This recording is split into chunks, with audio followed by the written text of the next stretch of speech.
welcome back to Proactive ESL with Teacher Andy, the place where we activate your English.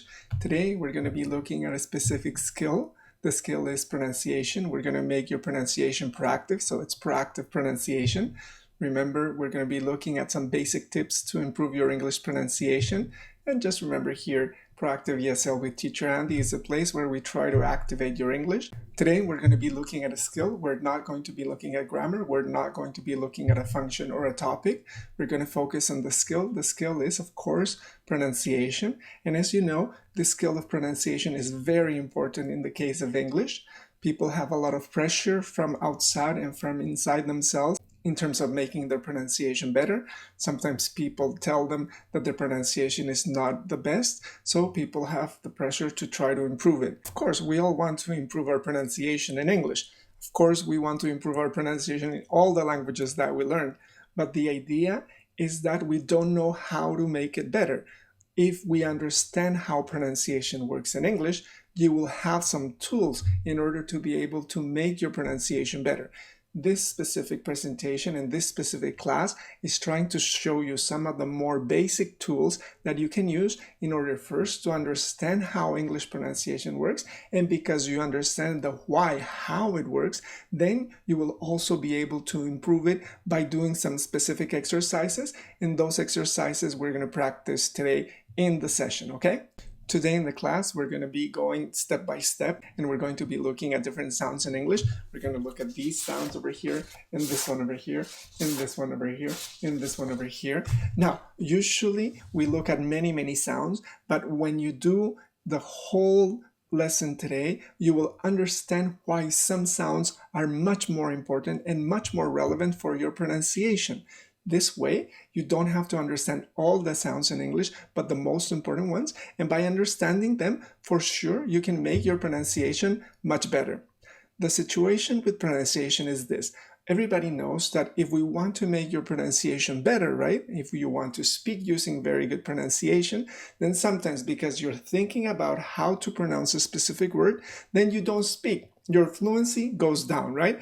And sometimes because you just want to speak, and this is great, and this is what we try to do here at Proactive ESL, you speak, but then because you're not paying so much attention to the pronunciation, then of course your pronunciation goes down, but you speak and your fluency goes up, right? So what do we want to do?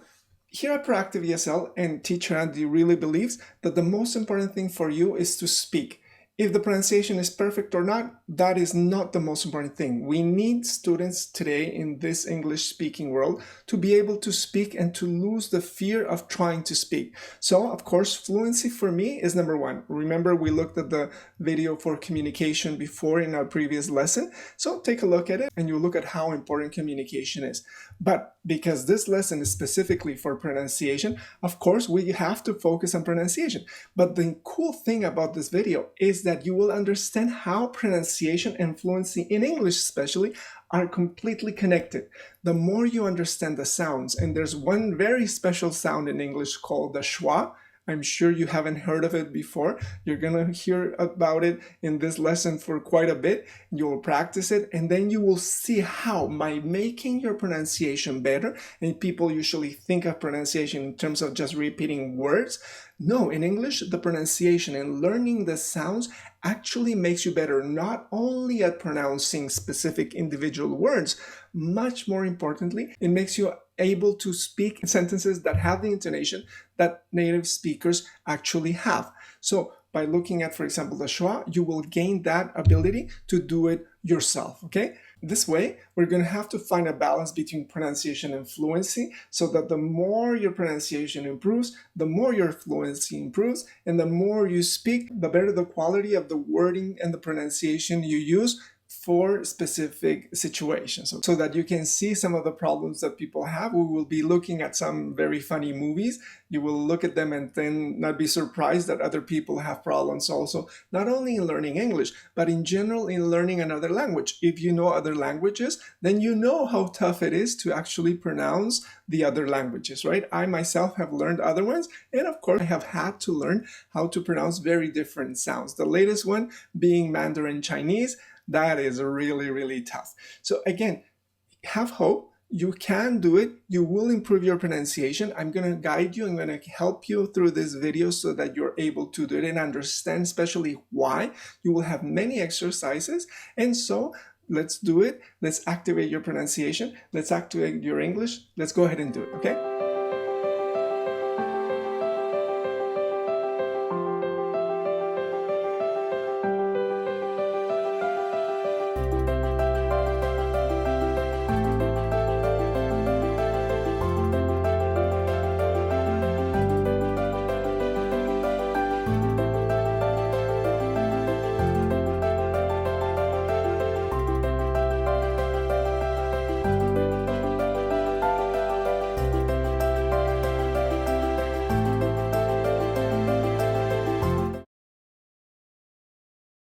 So let's go ahead and start with our session for proactive pronunciation today. Some tips so that you can improve your pronunciation, and by improving your pronunciation in English, you will be able to improve your fluency. You will understand by the end of the lesson how we're going to do that. How are we going to do it? The thing is, we're going to work slowly. We're going to watch some videos so that you can actually see situations where people have problems pronouncing, have a little bit of a laugh, looking at people and the way they pronounce so that you don't feel so afraid to make those pronunciation mistakes. The idea is we have to speak, we have to try to do the best, but if we're always thinking about our pronunciation, then we're not speaking, and we're always wanting to have the perfect pronunciation, then again, you will not be able to produce the language. And here at Proactive ESL, producing the language is simply the most important thing for us and for you to do. So how are we going to do it? We're going to look at some of the issues in terms of English pronunciation. We're going to start by looking at some problems. We're going to look at some of the 5 most basic ideas so that you believe what the idea for pronunciation is all about and how you can start to change the mind and to think outside the box in terms of just pronouncing words and repeating words and then not finding that you are improving your pronunciation. The more you understand these 5 key elements, the better your pronunciation, or the better the ability for you to change your pronunciation is going to be. We're going to start looking at some vowels. Then in general, we're going to look at the most basic vowels, but then we're going to switch and have you understand that one thing is to have the vowels in English, but very different is the idea that you have sounds for the vowels. For example, you have the I, right? You have A, I, O, U, the vowels, but you have the I, right? And the I in English has 2 ways of pronouncing it. So you see, in other languages, you have the I and you pronounce it one way and one way only. But in English, there are 2 ways to do it. So if you understand that there are 2 ways and you practice them and you understand how to improve it, then your English in general is going to be much better. You're going to look then at some of the problems now, not only in vowels, but in consonants. And we're going to look at some specific consonants. We're going to do it a little bit faster, but you're going to see some of the 5 key elements apply to consonants and consonant sounds. Now, after looking at some of the consonants, we're going to focus on one specific sound. It's called the schwa. The schwa is a very important sound in English. It only exists in English. It is the key, the most important element so that you can improve your pronunciation and you can understand that this specific sound, and I'm going to show it to you. This is the schwa. This specific little sound, which is an upside down E kind of, this specific sound is going to be the key for you to make your pronunciation better. But not only to make your pronunciation better for speaking, but you know what? Pronunciation is also all about understanding, right? You know that when you try to understand somebody speaking English, many students say, oh, please speak more slowly, right? It's like, I don't get it. Now, the idea is when you understand the schwa, you're going to understand that it is not about speaking slowly. It is about how English works. If you understand the schwa, you're going to be so much better at listening to English and you will feel much happier because the whole point of learning a language is to communicate in the language, right? After this, after we finish the schwa, with the schwa, we're going to focus on words and then on sentences. You will see how we do it. And then after this, we're going to end the lesson by looking at a short video. And the short video is from the Pink Panther movie. You know, in this movie, you have a lot of beautiful examples for pronunciation. Movies have tons of examples for pronunciation mistakes, but this one for the Pink Panther is the best one yet. Okay, so let's go ahead and start. Let's work with the pronunciation. Let's activate your pronunciation. Remember, if the video was helpful to you, give it a like. Comment if you have any questions, and again, subscribe to the channel. We have many different videos uploaded already. And remember, here we're going to activate your pronunciation, we're going to activate your English. So let's go ahead and do it. Okay, so the way we're going to start is by actually looking at some videos where people have pronunciation problems. Okay, so this one over here, again, we're going to start with the Pink Panther as well, but this is the older Pink Panther with the actor whose name is Peter Sellers. So here we go, just watch it, and again, try to enjoy and see how he pronounces a specific word in English. Okay, let's go ahead and do it.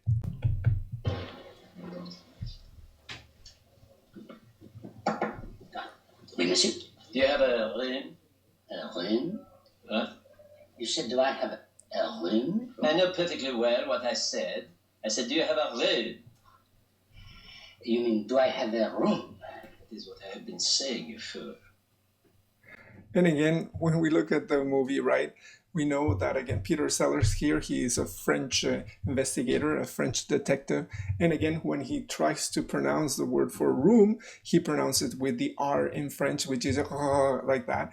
And the idea is, again, just because you pronounce it in the wrong way, the person doesn't really understand at the beginning. We have all been in this situation where, again, you feel that you say it perfectly, but then you see the face of the other person and they like open their eyes, as they show in the movie, and they say, it's like, what? I'm trying to understand what you're saying, but I don't get it, right? And then you repeat and you repeat the same way. And then finally the person says it correctly, and then you say, well, that's exactly what I'm saying, right? But all the time you're just repeating a way of pronouncing that is not correct. And again, you feel frustrated because other people do not understand. I'm sure that many students out there understand what I mean, right?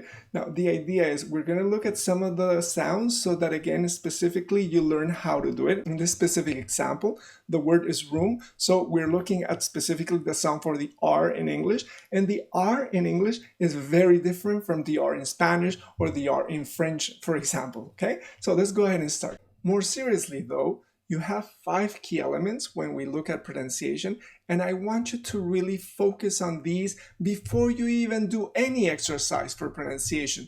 If you understand these 5 key elements and really take them to heart, your pronunciation will improve because your mindset or your ideas will be more focused towards improving English. If you don't have these ideas, you really will not be able to know how to improve pronunciation, right? So the first one is this one. Now, number 1 is pronunciation is about courage. Now, the idea, again, is what does courage have to do with pronunciation? Well, here we go. This is what I really believe. This is a quote from SCHWA. It says, do you know what a foreign accent is? It is a sign of bravery. Bravery is courage, right? Now, what does that mean? Again, the idea is you are a learner, you're trying to make your pronunciation better in another language. Some people prefer just to speak one language, and of course, because they learned it when they were children, of course their pronunciation is perfect. But again, who cares, right? That's not a lot of risk taking there. The idea is a person who really goes and tries to learn another language has to actually change their brain, change the way that they speak, and of course it's gonna be funny. They're gonna sound strange. They will feel sometimes stupid, you know. They will go into the class, they will be so afraid to say and make a mistake because others will laugh at them. You know what I mean, right? So number 1 is you're learning another language, especially for English, which puts so much pressure on everybody so that they have native pronunciation. Tell you what, sometimes when I was teaching, they would tell me, my name is Andres, right? But they would tell me, please don't say Andres, use Andy, because if you use Andres, people will believe that your pronunciation is not native. Can you believe that? So again, go ahead and believe that. If you're learning the language, even if your pronunciation is not perfect, the number 1 thing is your pronunciation. You're taking the effort to try to do it. It's a sign of bravery, okay? So let's look at number 2. Number 2 is this one over here. Pronunciation is something physical, not mental. We're going to work with that. But again, the most important thing is this. Students sometimes believe that if they concentrate somehow, all their powers into pronouncing the word correctly, as we saw with Peter Sellers saying "irum," and he concentrates and says "irum, irum," and he tries again and again and gets frustrated because he doesn't understand how you change pronunciation. And one of the key elements is to understand that pronunciation is something physical. It is not something mental. What do I mean?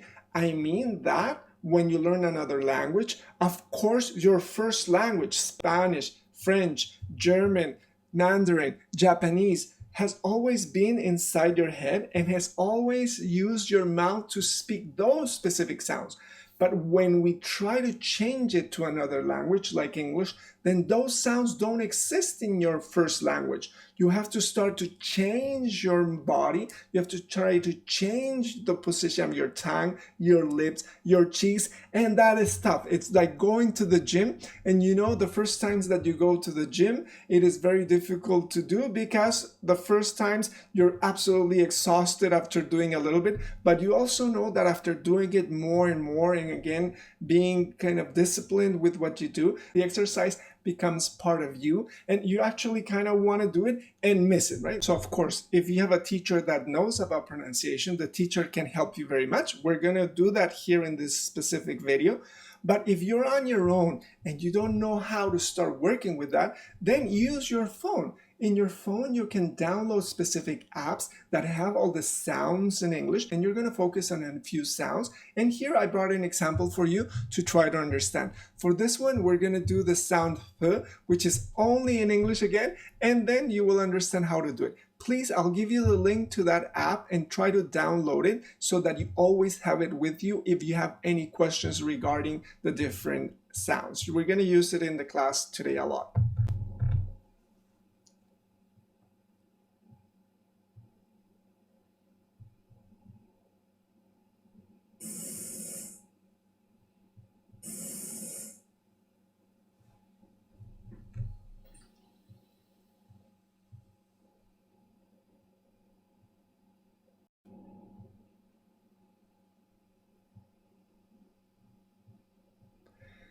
These apps are very helpful, number one, because they show you that pronunciation is physical. Did you see how much they focus on the mouth? They show you a close-up, a picture of what's happening in the mouth, what's happening to your tongue, what's happening all over the place in your body, so that you understand that if you don't do something similar to that, then of course your pronunciation will never be close to how it sounds in English. That's why when our Peter Sellers detective says "room," is because somehow he's not doing it the way it is done in English, okay? So this is number 2. For number 3 specifically, we have this one. Pronunciation is about your first language. We have spoken a little bit about that already. Remember, if I say, for example, the sound R, the sound R in English is done in a certain way that is very different from the way that you do it in Spanish, and it's very different from the way that you actually use it specifically in French.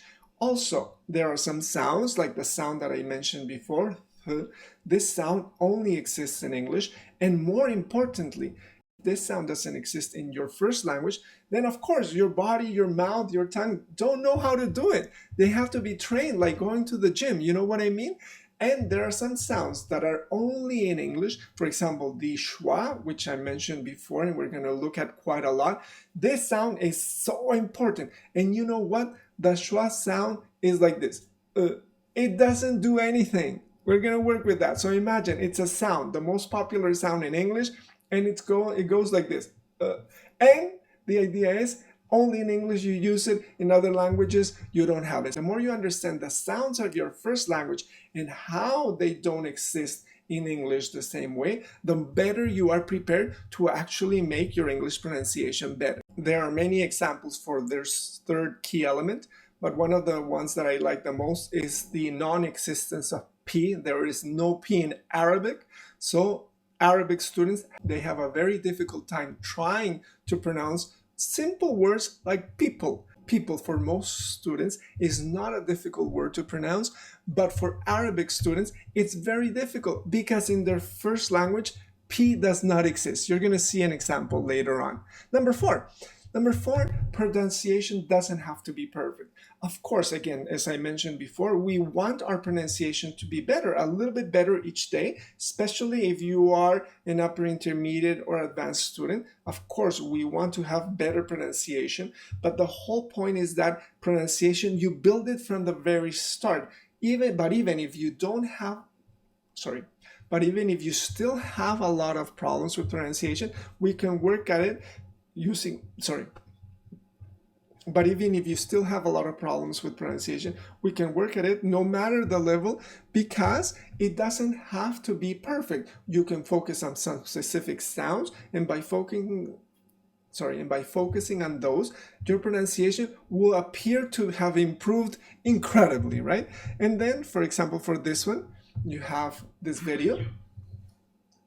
2 years ago, I stood on the TED stage in Arusha, Tanzania. I spoke very briefly about one of my proudest creation. It was a simple machine that changed in my life. Before that time, I had never been away from my home in Malawi. I had never used the computer. I had never seen an internet. On stage that day, I was so noticed. My English lost.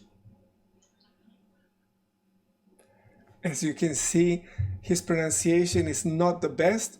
William is one of the most famous TED Talks available right now. He lives in Malawi, as he said, and he learned to speak English and to try to practice in English by looking at science books. He never had a teacher. He never had an app on the phone with the sounds.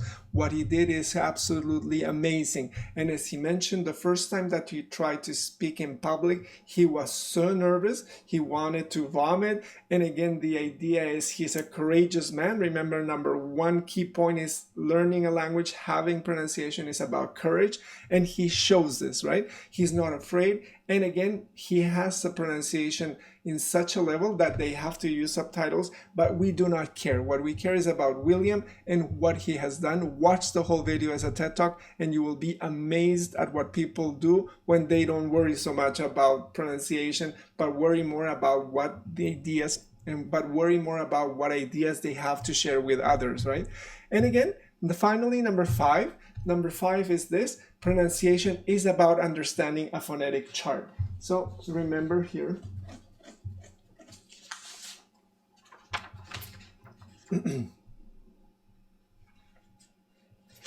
so number 5, pronunciation is about understanding a phonetic chart. This here is a phonetic chart where you have all the sounds. Now, when you look at it, people say, oh my God, I don't want to know about that. But the whole point is this. In this lesson, we're going to focus on this, but very intelligently, so that you focus on some specific, very important sounds that will change the way that you appreciate pronunciation and start to really believe that you yourself can improve your pronunciation quite a lot. Here is the sound chart over here from the app, one of the apps, Here is the sound chart from one of the apps that I showed you. Again, if you can get this app, it's really, really a beautiful app, and we're going to be using it throughout the lesson, okay? So here are the 5 elements. Pronunciation is about courage. Pronunciation is something physical, not mental. Number 3, pronunciation is about your first language. Is it French? Is it Spanish? Number 4, pronunciation doesn't have to be perfect. Remember the example of William. And 5, pronunciation is about understanding a Pronunciation is about understanding a phonetic chart. Right now, that's a little bit difficult to understand, but you will see as we move along how we understand how to use a phonetic chart, okay? So let's continue with some of the exercises.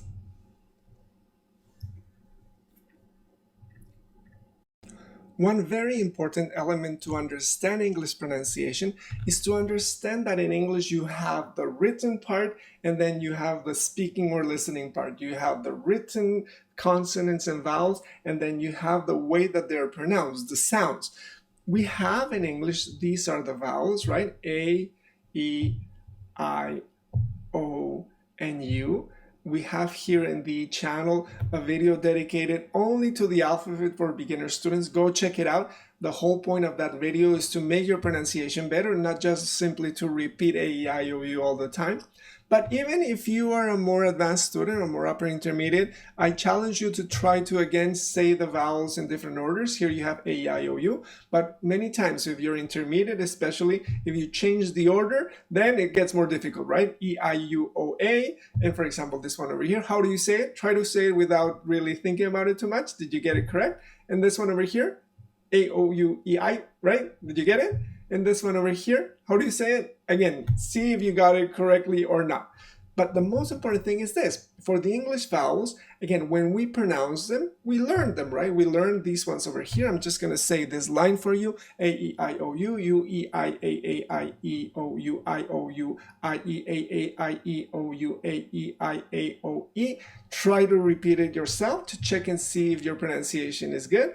And here I have scrambled them a little. Or for example, I have created an exercise where you have to follow as quickly as you can as they appear on screen. So let's go ahead and do it. Try to do it again. Here we go.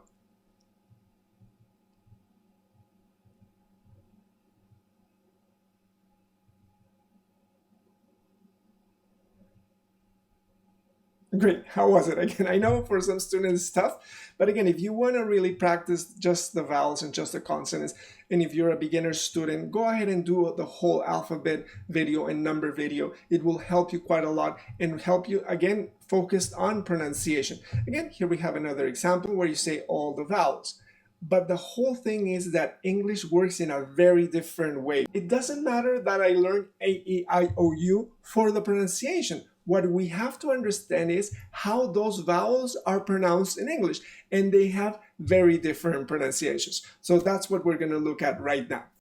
So remember, one of the most important things in English is that you have the vowels, right? And then you have A, E, I, O, U. But in English, you have different ways to pronounce the same vowel. They have different sounds. So we're going to do some exercises for you to understand, and we're going to take the vowel that is I. Now, in many languages, like in Spanish and French, when you use the vowel I, you pronounce it the same way. It doesn't matter where it is. But in English, there's not only one form of pronouncing it, there's actually two forms of pronouncing it. You can see it here in the slide. There are two of them. And how do you know? Well, you know because you have your chart. In the pronunciation chart, you have two I's, right? Here we go. These are the vowels, and there are two I's. And the idea is we're going to try to focus on these two so that, again, you have an idea of how to use the chart and how you can use the chart to learn to change your pronunciation for the better. The two I's are these ones. These are the symbols, right? This one over here and this one over here. You have the symbols here in the slide so that you will always remember. But the most important thing is to actually see examples where you can see why it is so important to be able to produce both different sounds for the same vowel in English. Here we go. So these are the examples. They're very popular examples, so I'm sure that you will know about them. But again, here we will try to see how we can improve it for these specific examples, okay? So let's look at the words. The words are, for example, these ones.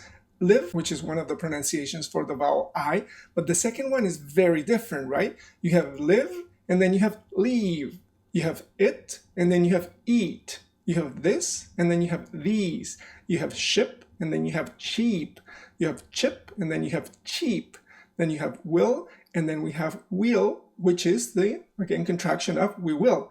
And then you have some asterisks because these are bad words, right? So we don't want to say them. But many students actually say them, right? So we don't want to pronounce them the bad way because it will be very funny. And sometimes it might seem a little bit offensive if you do not pronounce them correctly. So again, the correct pronunciation, or the one that has the yellow I, is called beach. And the other one is sheet, right? As in your bed, right? So again, you can see, I'm sure you know the difference in pronunciation between one and the other. But again, maybe you do not know how to make that pronunciation better, especially when you start speaking in a conversation, because we're focused on fluency, then these specific little details for pronunciation start to get lost. So what are we going to do? We're going to just first repeat them together so that we can practice them.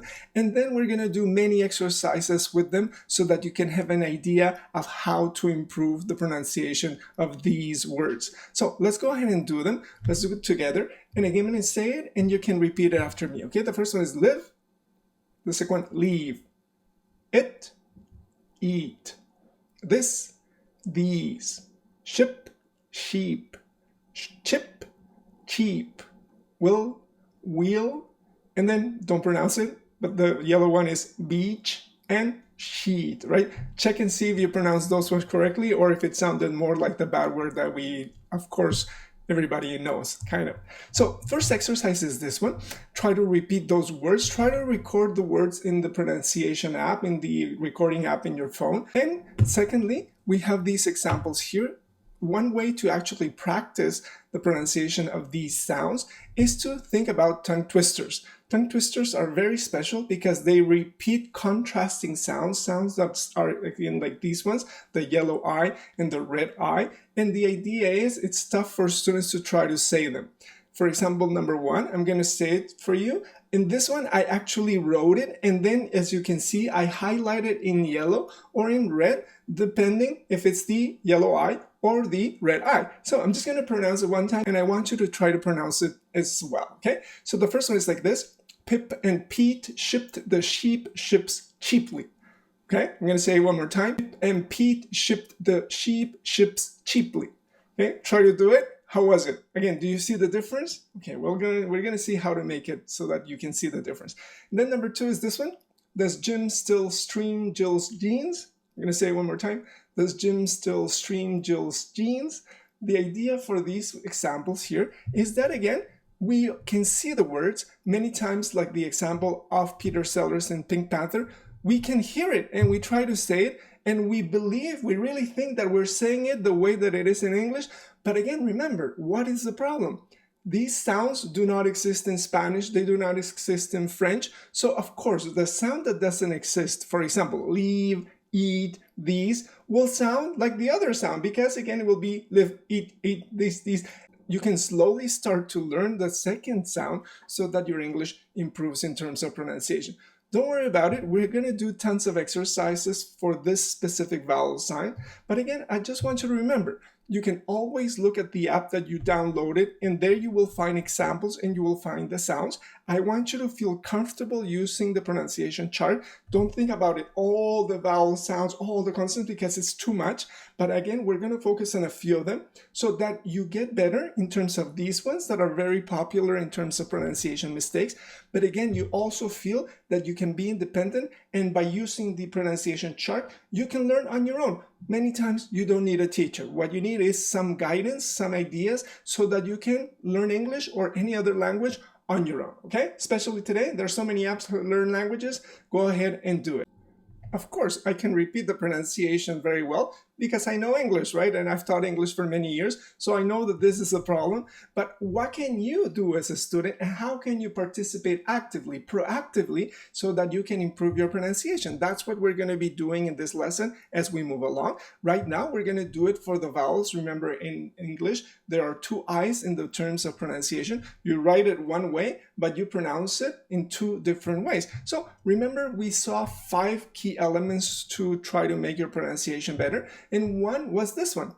Remember, pronunciation is something physical, not mental. So now what I want you to do is get a rubber band. Okay, so here, this is a rubber band. I've got a green rubber band, an orange rubber band, and sometimes people call them elastics as well. The elastic is going to help us to try to understand what we have to do physically with our mouth and our tongue and all the different parts so that you can improve the pronunciation. The idea is this. Look at the words again, and for the first word, you have live, right? I live in Toronto, for example, this one. Where do you live? You can tell me, right? And then the second one is leave. Now, what's the difference? Why the elastic band? Because you have to extend the sound. You see it? I'm going to say it. So the first one is I live in Toronto.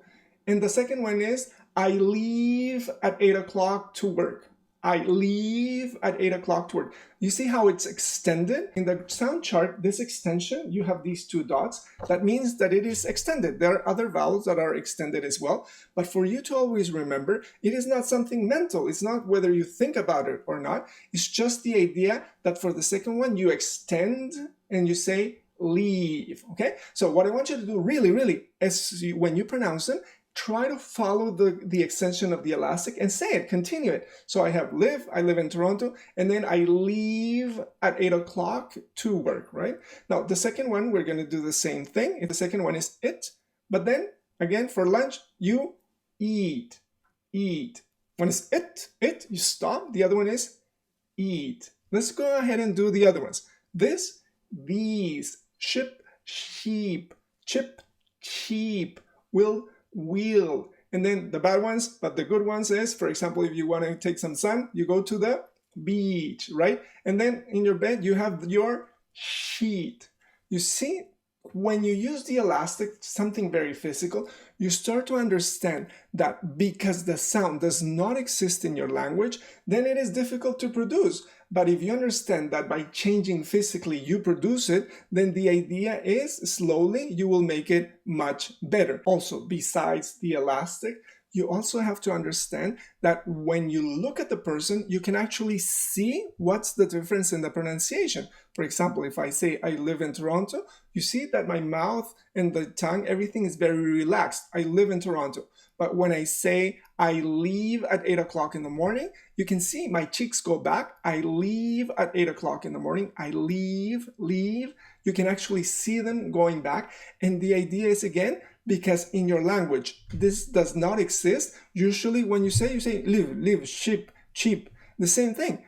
Like going to the gymnasium. If you start to do it more and more, leave, eat, these, sheep, then your English pronunciation will be much better. And we also have to find a balance between, again, what we said, improving that pronunciation, and also at the same time trying to improve the fluency that you have. So remember, pronunciation is something physical, not mental. It's not that you are a good or bad student. It's just that you have to understand that you have to change the physical parts of your body. For number 5, we said that pronunciation is about understanding a phonetic chart. So look at your app. And again, here we go. This is the app. And look at the sound. E, E. So you see how important it is to actually have an app like that one. I'm going to provide you with the link in the comments. The idea is specifically because it shows you how you have to change physically, not only outside, but also inside. The tongue, the movement of the teeth, the position of your lips. And for this sound, again, you can actually see it and try to pronounce it each time better and better. Of course, the best way to improve your pronunciation is by actually speaking and using the words that you have to learn, right? You have to practice them and practice them quite a lot. So we set up a lot of exercises for you. This is the first exercise. It's called a pronunciation maze. And for this one, what I want you to do, here is the maze.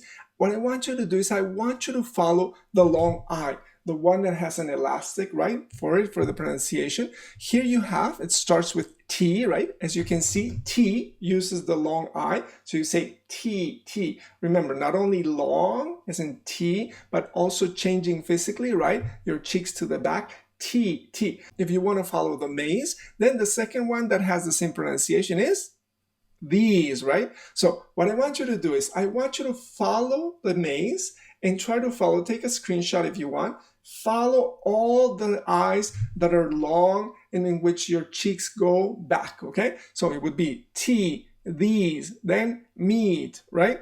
As you find each one that has the long I, try to pronounce it and try to repeat the ones that came before. Again, for you, the example is T, these, meat, right? And then repeat them again. T, these, meat. Look at yourself or tape yourself, record yourself on your phone so that you can see that you're actually pronouncing by moving your cheeks to the back, okay? So go ahead and do it. Take a screenshot and don't worry, I'm going to show you the answers in a second, okay?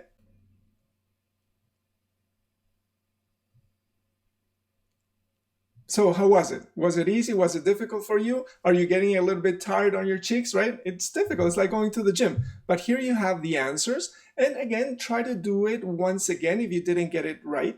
And remember, the idea is not so much to learn the words. It's not so much to get it perfect. The idea is for you to really start pronouncing this sound. And so that when you say these and you say eat and you say leave, it really sounds different from live and ship or the other ones that we practiced before, okay? For this third exercise to make the difference between the two I's in pronunciation in English, the short one and the long one, the idea is we have 2 sheets of paper.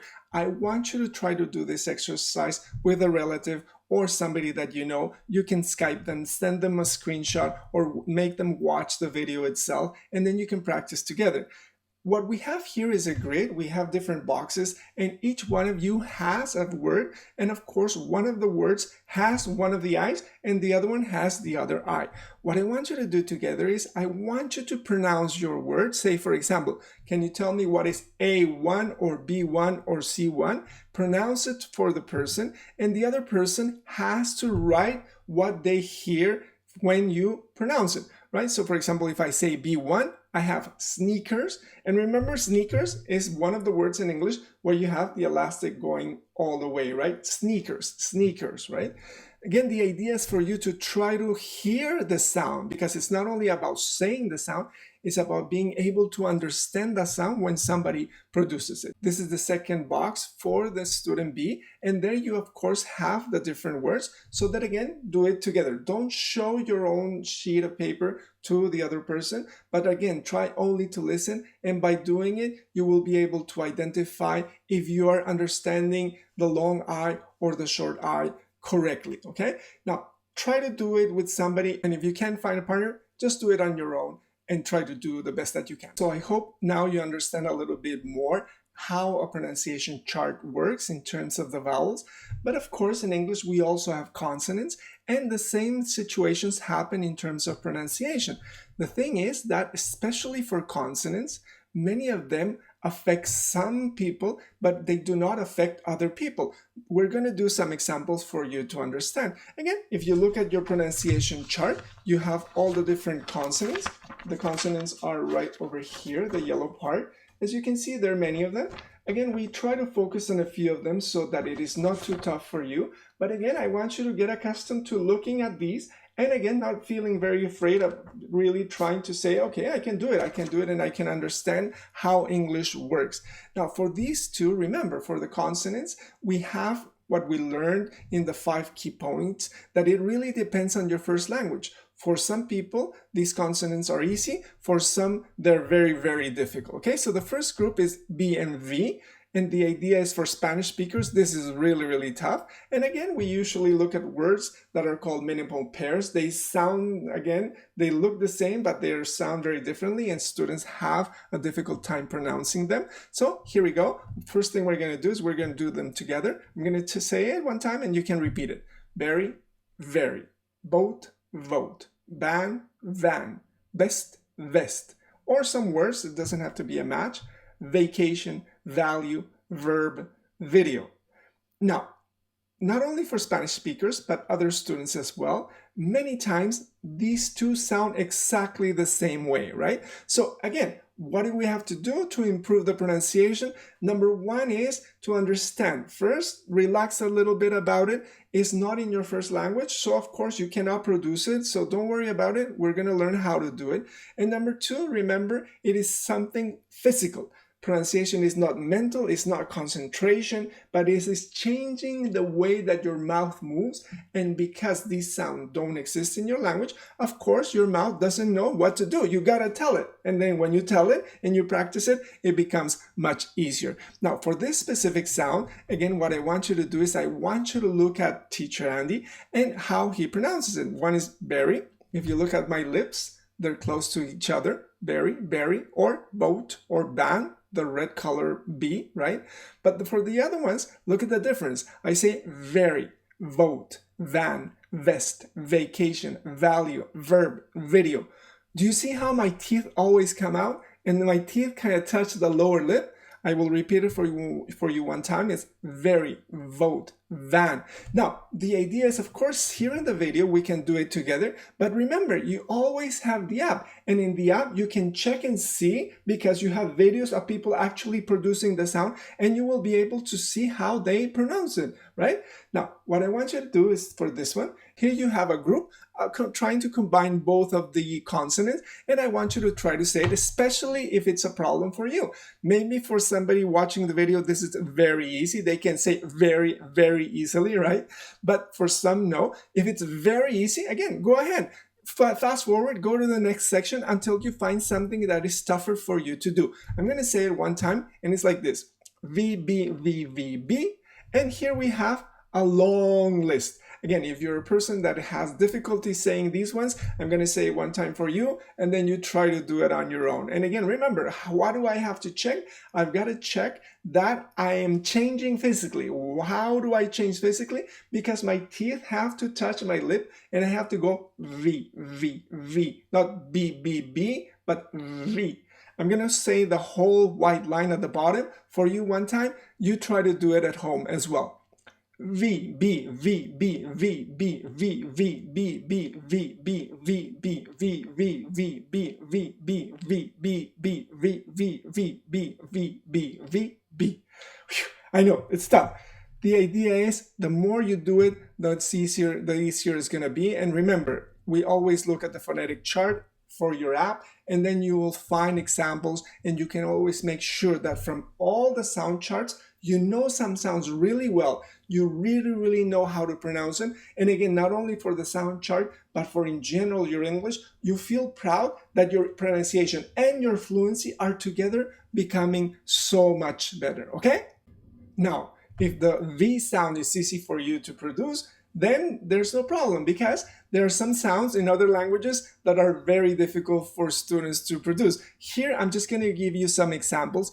Why? Because I want you to understand it really depends, as we saw in the 5 key elements of pronunciation, what your first language is. If it's Spanish, you're going to have a very difficult time trying to say the sound V, because it doesn't exist in English.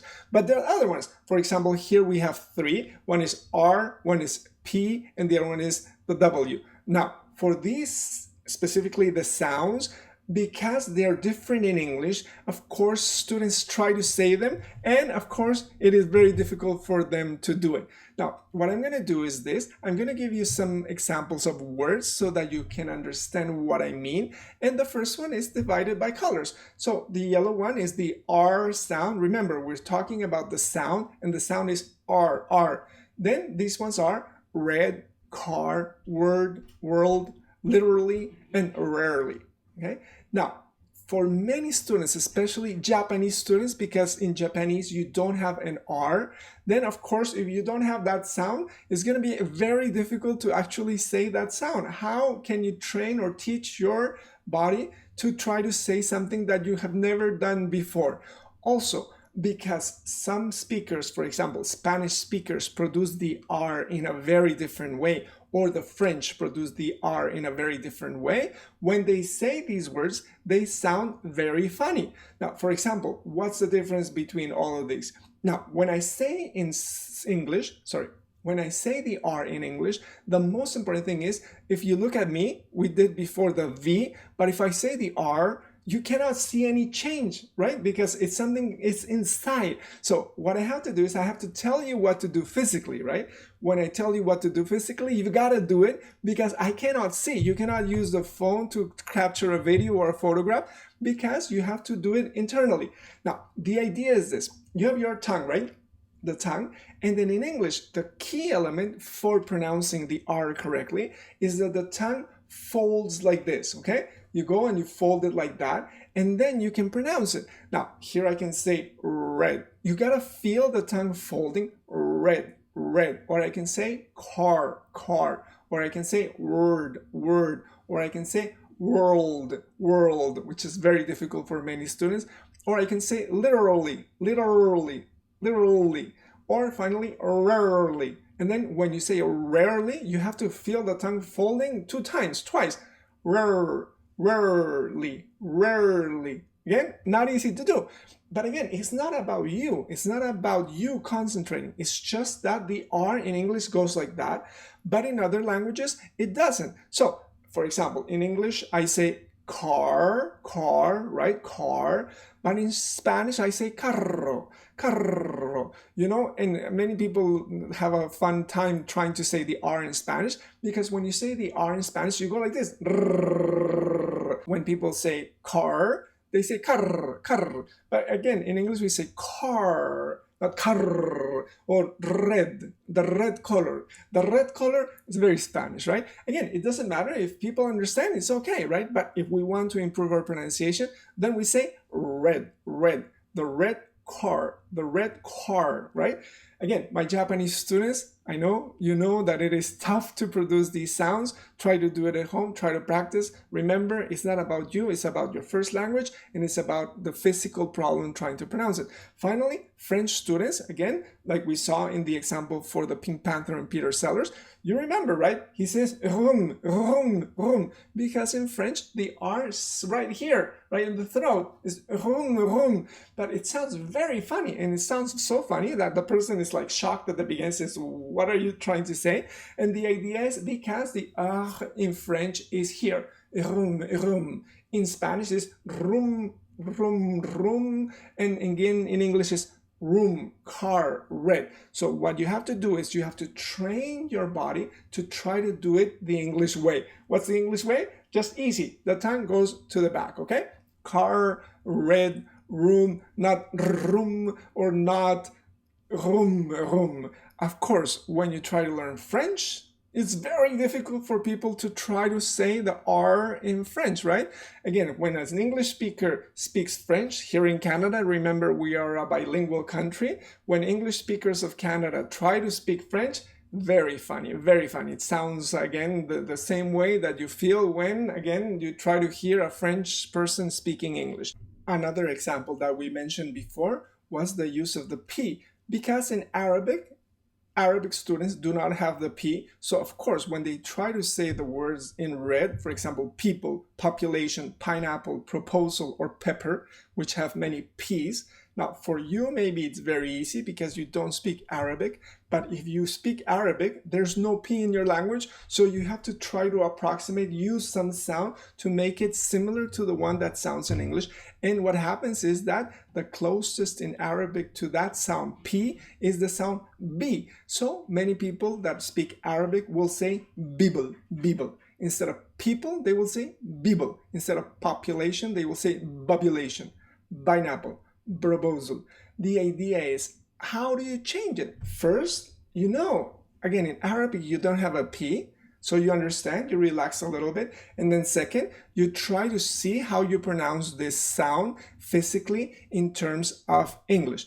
What I'm going to do is I'm going to give you a funny example for you to try to remember and to believe me, because most of us do not speak Arabic, but I want you to see an Arabic speaker when they try to say certain words in English. Okay, so watch this video very quickly.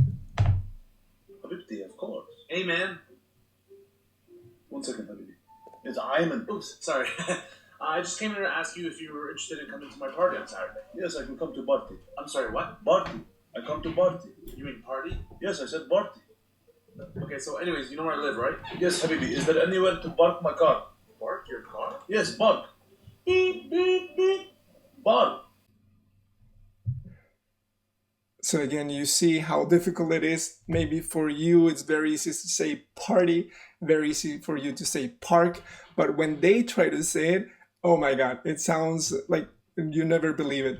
The first time that I had a Saudi Arabian student say these words, I myself was struck because I really could not believe that they were saying, again, bark or bibul, or for example, bardi. But slowly they get the idea and they start to pronounce it more correctly. Finally, you have, again, other sounds like the W sound, which is the if I say this one, for example, for which, who, where, brewery, and wine, this one, wine, wine, or brewery, brewery. The idea is for German students, they're very, very tough. I'm going to provide you a link in the comments so that you can go watch a video for German students trying to say these sounds. And it's again shocking to see that maybe for you it's easy to say who or which or where, but they can't do it. They will say which and vous and ver and wine, right? So again, let's move on. Remember, the most important thing is learn what are the sounds that are difficult for you because of your first language, and then try to adapt the physical changes in your mouth so that you can start to produce them slowly. Okay, let's move on. Oh, and before I forget, there's one exercise, this one over here. It's a story, and this story tries to help you produce the R sound. It's a very funny story. Take a screenshot of it, and then you will try to pronounce it. If you can, record it, and remember, for each R that appears there, try to say it RR by folding your tongue appropriately. Here it is. Try to take a screenshot, and for the class that we will set up using Zoom or Skype, record it, and then we can look at it and listen to it and see what we can do to make it even better, okay? So I hope now you understand a little bit better what the problem is in terms of vowels and in terms of consonants, and why it's so important for you to try to understand the sound chart and try to understand that it is physical changes that have to happen for you to make your pronunciation better. But there are some important sounds. We're going to take a look at 2 of them right now, and these sounds are really, really, really important. The first one is, again, is another sound. This sound only exists in English. It's this one over here. It's the th sound. And what we're going to do is we're going to set up a lot of exercises for this one, because a lot of students make many mistakes trying to pronounce this one, and it appears in many words in English. So here you have the symbol, and it's only in English, right? And here, as usual, we have a few words to try to pronounce it. But remember, we're going to first do the word so that, again, you get used to the idea that no matter what, you say the word, even if it's not the perfect pronunciation. But then we'll try to make some progress in terms of finding how to improve the pronunciation, right? So let's go ahead and do them together. You know that these words are tough for many students. I'm going to just do them for you one time, and then you can repeat. So it's this, like this: Thursday, 3, think, through, thought, fourth, bathroom, breathless, teeth, thoroughly. Okay. Now, as usual, we have some minimal pairs to try to see the difference. So remember, you have, for example, 3, and then you have tree, thought and taught, thor and tor, both and boat, and thin and sin. What's the problem with English? The problem is that we have words that if you do not pronounce them correctly, then people really get confused. For example, for room, or if I say live instead of leave, again, it's a big difference, right? In terms of meaning. So what we're going to do is we're going to, again, set up a lot of exercises for you to try to understand how to produce this sound that it only exists in English. Again, remember, always look at your app, download the app. It's so important if you really want to make your pronunciation better. I have set up a few exercises for this sound. The first one is called the paper test, and it's to see the difference between 2 minimal pairs. The minimal pairs are, of course, 3, and the other one is, of course, this one, right? The tree. Many students have a difficult time trying to say these sounds, but we have a paper test. And the paper test I have done with hundreds of students, and students are really shocked when they see the results of the paper test. Remember, we are here trying to learn a little bit more about pronunciation.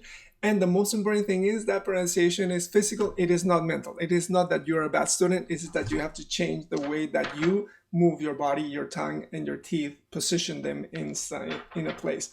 So this is a paper, right? And what I'm going to do is I'm going to move to the side, and I'm going to say the number, this one, right? You know, and I'm going to say it, and I'm going to say 3, 3, 3. Then I'm going to say the object, right? The one that's outside in the garden. And you say, that's a tree. That's a beautiful tree there. Oh, but there are 3 trees. 3. Again, you see, when I say the number, the paper moves. 3, 3, 3. Now, what I want you to do is I want you to take a piece of paper and try to make the paper move.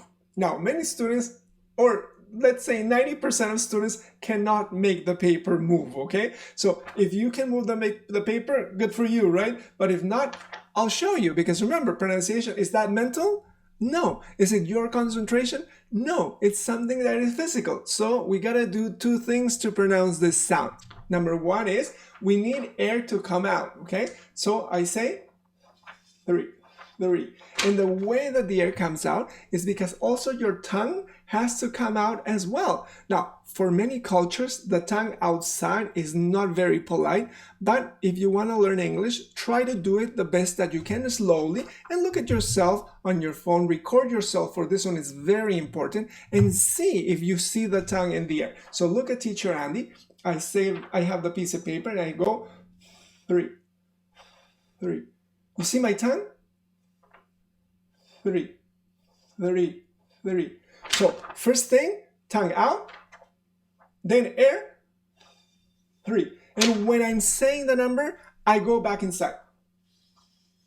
3, 3, 3, 3. There you go. So again, try to do the paper test. Let me know, record it, send it to my email. I want to see your video and I want to see the proof that you actually moved the paper, okay? Of course, if saying number 3 is tough for you, then saying these other numbers is going to be even tougher. And remember, the whole point is not only to say the numbers, although here at Proactive ESL, I uploaded a video just for numbers, especially so that you could pronounce this sound. Because remember, even if you are a beginner student, you can start learning pronunciation when you're learning your English.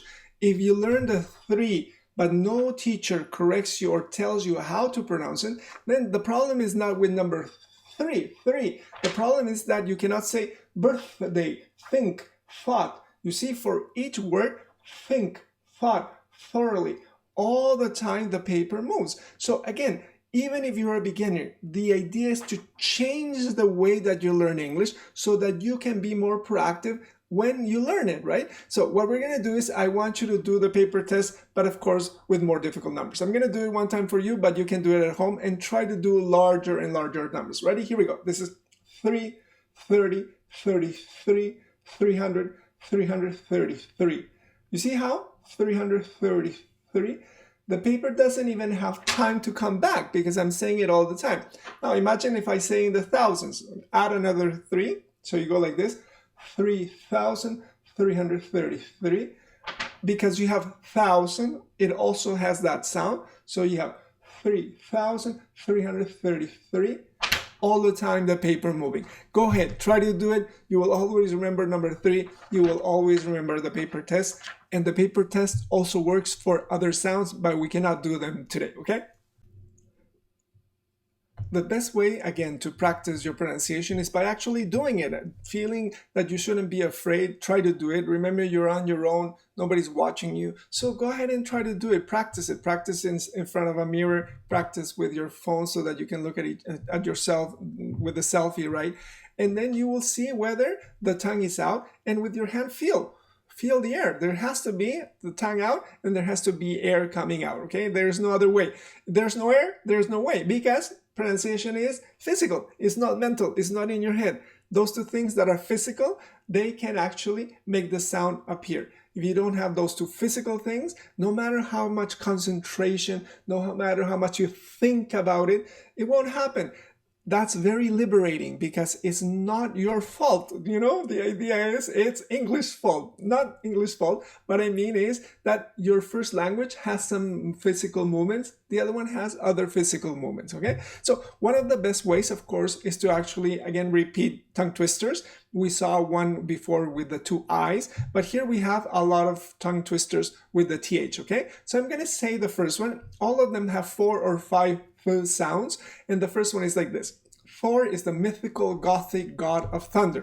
Again, if you want, you can take your paper and say like this. Thor is the mythical Gothic god of thunder. Thor is the mythical Gothic god of thunder. Sorry. Each time the paper moves, and again, don't worry about understanding the sentence because we're not looking at vocabulary. We just want you to pronounce the sound. And again, here we have many. What I'm going to do is I'm going to show you number 2. Go ahead and try to do it as soon as it appears. Don't think about it that much, okay? Ready? Go.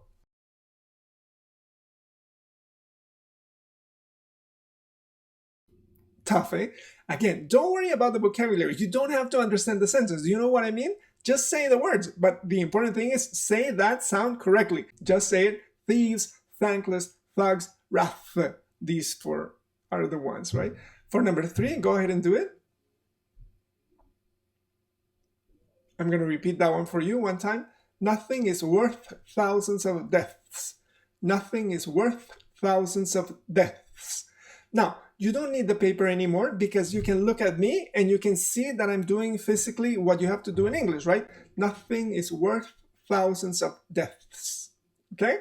Now, we have 2 more. Try to do them on your own. And again, very importantly, again, try to record yourself. Really record yourself so that you can see it and really use the paper at the beginning. Because trust me, I have seen thousands of students and it's incredible, but they are so surprised when they cannot move the paper. They know, of course, I've studied English for many years, so of course I can move the paper, and they try to move the paper and the paper doesn't move, okay? It's not your fault, it's the paper's fault, okay? There you go. However, the idea is for us to use this pronunciation in actual conversations. Who cares if you can say or if you can move the paper, right? It's important, right? But the idea is to actually use it in conversations. So here I set up an exercise where you have a conversation with another person. You will have to call somebody. Again, use Skype, use a Zoom app, and again, really try to do it with a friend who's also interested in learning this sound, because it's easier for you to try to believe that the conversation is happening.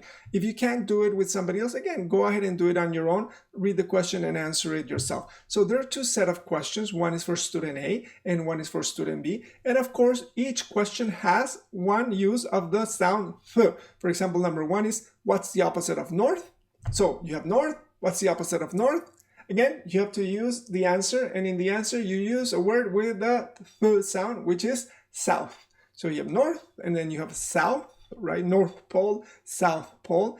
And here you have a conversation with two people. Try not to show your paper to the other person, because once you see the word, then it's easier for you. And again, try when you make the question and when you hear the answer, please make sure that you make the sound with the tongue out, air coming out, and look at your partner.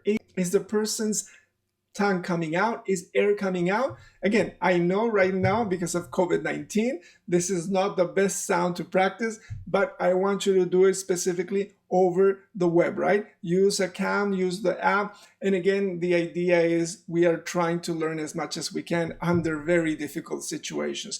This is the questionnaire for student B. Go ahead, take a screenshot and try to do it together. If you can't with anybody else, then do it on your own. Practice it, asking the question, answering yourself, because again, we learn independently the most that we can, okay?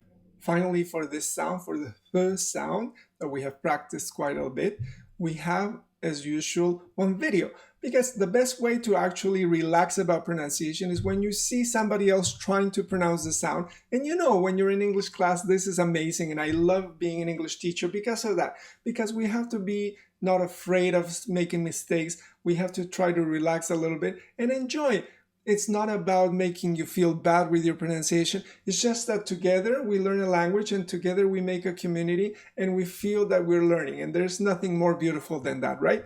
You know what I mean? And I've been lucky to be able to have been able to see that many times in my life. So this is the video. The video is called What Are You Thinking? It's a very popular video on YouTube, and it is for BERLITZ, which is a very famous ESL company. And here we go. This is the video itself. Watch it, and again, try to see what problems can happen if you have the wrong pronunciation for the th sound, okay? Tell me about it when we finish. Das hier ist mein Sektor. Das hier ist das wichtigste Gerät des Küstenwächters. Das Gerät und das Überlebensradar.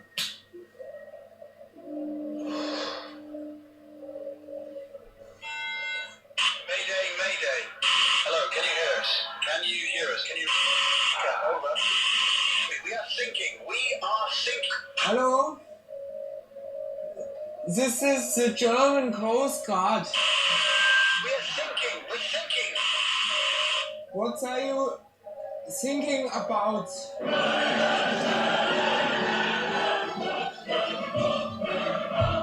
So again, this is one of the wonderful videos that BERLITZ came up with.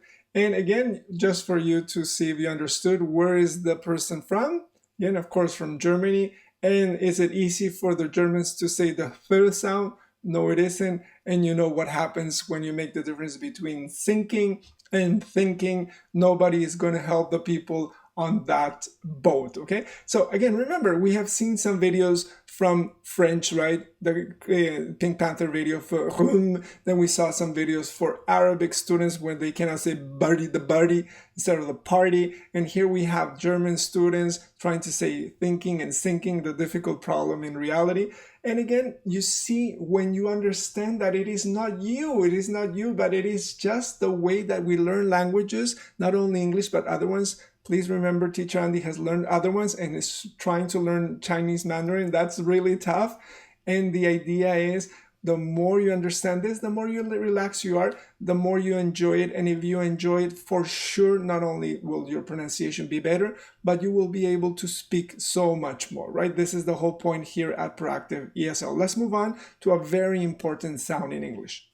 I believe that now you have a better idea of what it means to actually see a sound in English, see it from the sound chart, and what you have to do, why it is important to actually recognize it, and what you have to do physically to change it. And again, so that you don't feel as frustrated when you actually are learning English. We come here to a sound that is very important in English called the schwa. Maybe you have not heard about it ever in your life, but it is a crucial sound to improve not only your pronunciation, but more importantly, your fluency. With this sound, the schwa, we connect pronunciation and we connect fluency in English. And by actually doing the exercises that we're going to do, I hope that you're going to understand how important this sound is in terms of making you not only speak better, but very important, being able to understand why English is so difficult to hear. You have to repeat, and people seem to be speaking fast, but it is not about speaking fast. It's not about speaking fast. It's about this sound, the schwa. The schwa is right here, the vowel sounds. And again, it's only in English, and it is virtually in all words in English and virtually in all sentences in English. Here is the symbol, here's some examples, so that you believe that teacher Andy actually uses this in his physical class. Right now with COVID-19, we're doing virtually, so I have set up everything using a slideshow from Keynote, as you can see. Now, for the schwa, we have to think about it in two ways. One, in that it is part of every word in English, or mostly every word. And then second, that it is in phrases or sentences. You see, now we're moving not only from the vowels to the consonants, but now we're moving to words, and now we're moving to actual sentences as a whole. What we're going to do is we're going to practice the schwa in different ways for you to understand, and this information will make you so much better at understanding how to study and how to really produce in English. As usual, use your app. Here you have the app, and then you have the actual phonetic sound and the chart and examples that you can always look at after the class, okay? When we looked at the two different eyes, we looked at different characteristics of each one. And remember, we used the elastic or the rubber band to show that one of the eyes extends. So you have, for example, live. I live in Toronto, but I leave at 8 o'clock in the morning. And by doing the characteristic, the physical characteristic, we understood it a little bit more. Now, for the schwa, it's the same thing. We're going to look at some of the more important aspects of the schwa, what it is all about. And for this one, we have 7 specific characteristics, and we're going to look at each one of them so that you make sure that you understand what it is all about. Number 1 is that it is the most frequent vowel sound in English. Again, this is really, really important. Imagine how frequent it is that it will appear everywhere. Number 2, what does it sound like? Remember, we used for the I extended, sounds like leave. Again, we have the R in English, we fold the tongue, R, car. We have for the, in English, the difference between B and V. I say very with the teeth on my lip. So what do we do with the schwa? What does it sound like? And the incredible thing is that it sounds like a burp. It's like, it doesn't sound at all. So imagine one of the most frequent sounds in English doesn't really sound at all. It just goes like a burp after you eat a lot, right? Or you have some beer and you go but again, a soft kind of burp. So again, imagine the schwa sounds like that. Now the phonetic symbol we have seen before, number 3. And number 4, it's very important that you again know that the schwa will help you understand listening much better in English. It's the schwa that makes native speakers difficult to understand. We will see some examples in a second. Number 6, using the schwa is not essential to be understood. The idea is that it is more important for you to understand the schwa for listening. And again, if you speak and you don't use the schwa that much, it's not going to be a problem because people can understand what you say. And then finally, number 7, it is found in unstressed function words, A for is, usually little words, or syllables in content words. For example, when you use the word Canada. And don't worry about it. These are all the characteristics for the schwa. I'm going to leave them for you so that you can take a screenshot. And the idea is we're going to start practicing them so that you actually have a feel of how important the schwa is for your English, okay? Let's go ahead and do it. So remember, when we looked at the schwa, we said we were going to look at it in two ways. First, when we look at words, and second, when we look at sentences. We're going to start with words, and this is the typical example, again, very basic. You know this country, Teacher Andy is from this country, but what I want you to do is try to pronounce it, okay? So go ahead and do it. Okay, I'm sure it was perfect, but maybe you do not know that this specific sound and many words in English actually have the schwa in them. And remember, what does the schwa sound like? It sounds like a burp, like nothing. I don't move anything. Look, incredible, right? For the other sounds, I have to change all my mouth, but for this one, I have to do nothing. So again, maybe you say like Spanish speakers, Canada, Canada, or you say like French speakers, le Canada, right? But in English, it's not Canada, it's not le Canada, but it is very, very different in pronunciation. And what we're going to do is I'm going to show you visually so that you understand what happens when you have the schwa in English in many of its words. So the pronunciation for this country, I'm not going to say it yet, is actually like this. You see how different it is? It is not like in Spanish, but you say canned, right? So for this one right here, you have a main accent, which is k, and then you have two schwas. Remember, what does the schwa sound like? The schwa sounds like nothing. It's just like a little burp. So I say Canada. Try to repeat it yourself. And again, try to be surprised. It's incredible that in other languages, you have all the syllables have accent and in pronunciation. But here you just say Canada. Okay? So try to do it one time. And we're going to look at another example so that you have a better idea of how it works. Okay? The second example is this one over here. It's a very basic word. This one over here. Again, I want you to try to say it. Again, if you're a Japanese student, I know how you're going to say it. If you're a Japanese or Spanish speaker, I know how you're going to say it.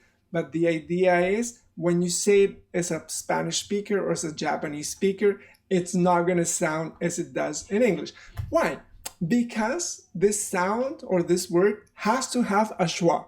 So what I'm going to do is I'm going to again show you visually what happens when you say this word in English and not in Japanese and not in French or not in Spanish, okay? So remember, when we saw Canada, it looked the same, but when we pronounce it, we say Canada. That's why it sounds a little bit weird, Canada. And this one over here, the same thing. I'm going to switch it for you. And here we have the pronunciation. I say banana. Again, how do I know? Because again, you have the schwa. The schwa means that there's no sound really. I say like a little burp, banana. And again, in English, usually you have one syllable that has a lot of accent. Here is the n. And I say banana. You know what I mean? When you have a Japanese speaker, they will say like this, banana. Everything has the same accent. But in English, you say banana. And again, here at the bottom, you have a beautiful picture of a woman carrying lots of bananas. Of course, you have these two examples. Number one is Canada, because again, Teacher Andy from Canada. Number two, banana, because it's a very simple word that you cannot really forget. And the idea is these two examples will show you what it is to have schwas in words in English. Schwas do not have an accent. They're like a little burp, banana. The other idea is that you have in each word one syllable that has the main accent. Canada and banana. Now, again, trying to learn this is going to be tough. We're going to begin by working with some words so that you can see what the importance of the schwa is. Okay? For the first exercise, what we're going to do is we have these words. Some of them are very easy words. I already repeated the Canada and banana words so that again you can write down the schwa. Remember the symbol for the schwa is this upside down E. And what I want you to do is for these words, many of them are very simple words, you know. I don't want to say them because if I say them, then you know where the accent is and where you put the schwa. What I want you to do is I want you to do the same with Canada and banana. Tell me, what is the main syllable accent? For example, Canada. And remember, for the other syllables, usually you have a schwa. So again, take a screenshot, use a paper and try to copy and tell me what is the main stress, what is the accent syllable, and then also where you have schwas in these words, okay? It's going to change your pronunciation for sure. So here you have the solution to all the words so that you can be sure that you have them correctly. And again, for the examples that we had before, we have Canada, but you see how different they look when we actually make it visual? Now you are sure not going to say Canada, Canada, because you can see that it is Canada. And the other ones are specifically schwas. Or I can see that is banana. But of course, when we're looking at charts or when we're looking at the city, you don't have these accents outside there in the English language. You have to just remember them, right? Now, slowly you start to understand that when you want to say words in English, you will have a main accent and some that do not have an accent. Here you have all the examples and we're going to do them together, okay? So for example, the next one is doctor. I don't say doctor, doctor, because in English I have accent, doctor, and the other one is a schwa. How does the schwa go? Doctor, doctor. You can't even really hear the R almost. Now, the next one is survive, survive. I say survive. I don't really hear the sir, but survive. Next one is one of my favorite, right? Teacher Andy lives in Toronto. People that are come here to study English, the idea is they come here and they want to say, I went to study in Toronto, and the idea is nobody speaks like that here, and they say Toronto, Toronto. Why? Because of the schwa, and again, it's exaggerated for sure in this word, but people will say Toronto. Why? Here you have to schwas, Toronto, Toronto. Try to say it. The more you use the schwa in your words, the more your words are going to sound like they actually sound in English. Next one is level. Level, level. It's not level, but level, level. Next one is summer, summer, summer. And you can't really hear the R, summer. Many people will say summer, summer. But again, this is very weird because when you actually speak in English, nobody says it like that. Next one is tomorrow, tomorrow, tomorrow. You see how it's connected? Tomorrow, tomorrow. And finally, you have protect, protect. Now, if you see, there are some vowels there that are in yellow. Now, why? The whole point is this. The schwa is so important in English that remember, we started looking at the vowels A, E, I, O, U, and we saw that, for example, for the I, you have different ways to pronounce it. Also in English, for the A and for the O, you have different ways to pronounce it. But the incredible thing is for the schwa, it can actually replace an A, an I, an O, a U, an E. No matter what the vowel is, it can become a schwa. Can you believe that? Of course, in all other languages, you can never have that. You always have A or E or I, but not replaced with something, right? Here in English, the schwa is so important that it can replace any vowel. It doesn't matter what vowel it is, in many very different words, okay? So remember this one. Here you have all vowels A, I, U can become schwas when you actually have a conversation and you pronounce these words. That's why English is tough to do for pronunciation, also tough to understand, because if you want to hear Toronto, nobody's going to say that. They're going to say Toronto.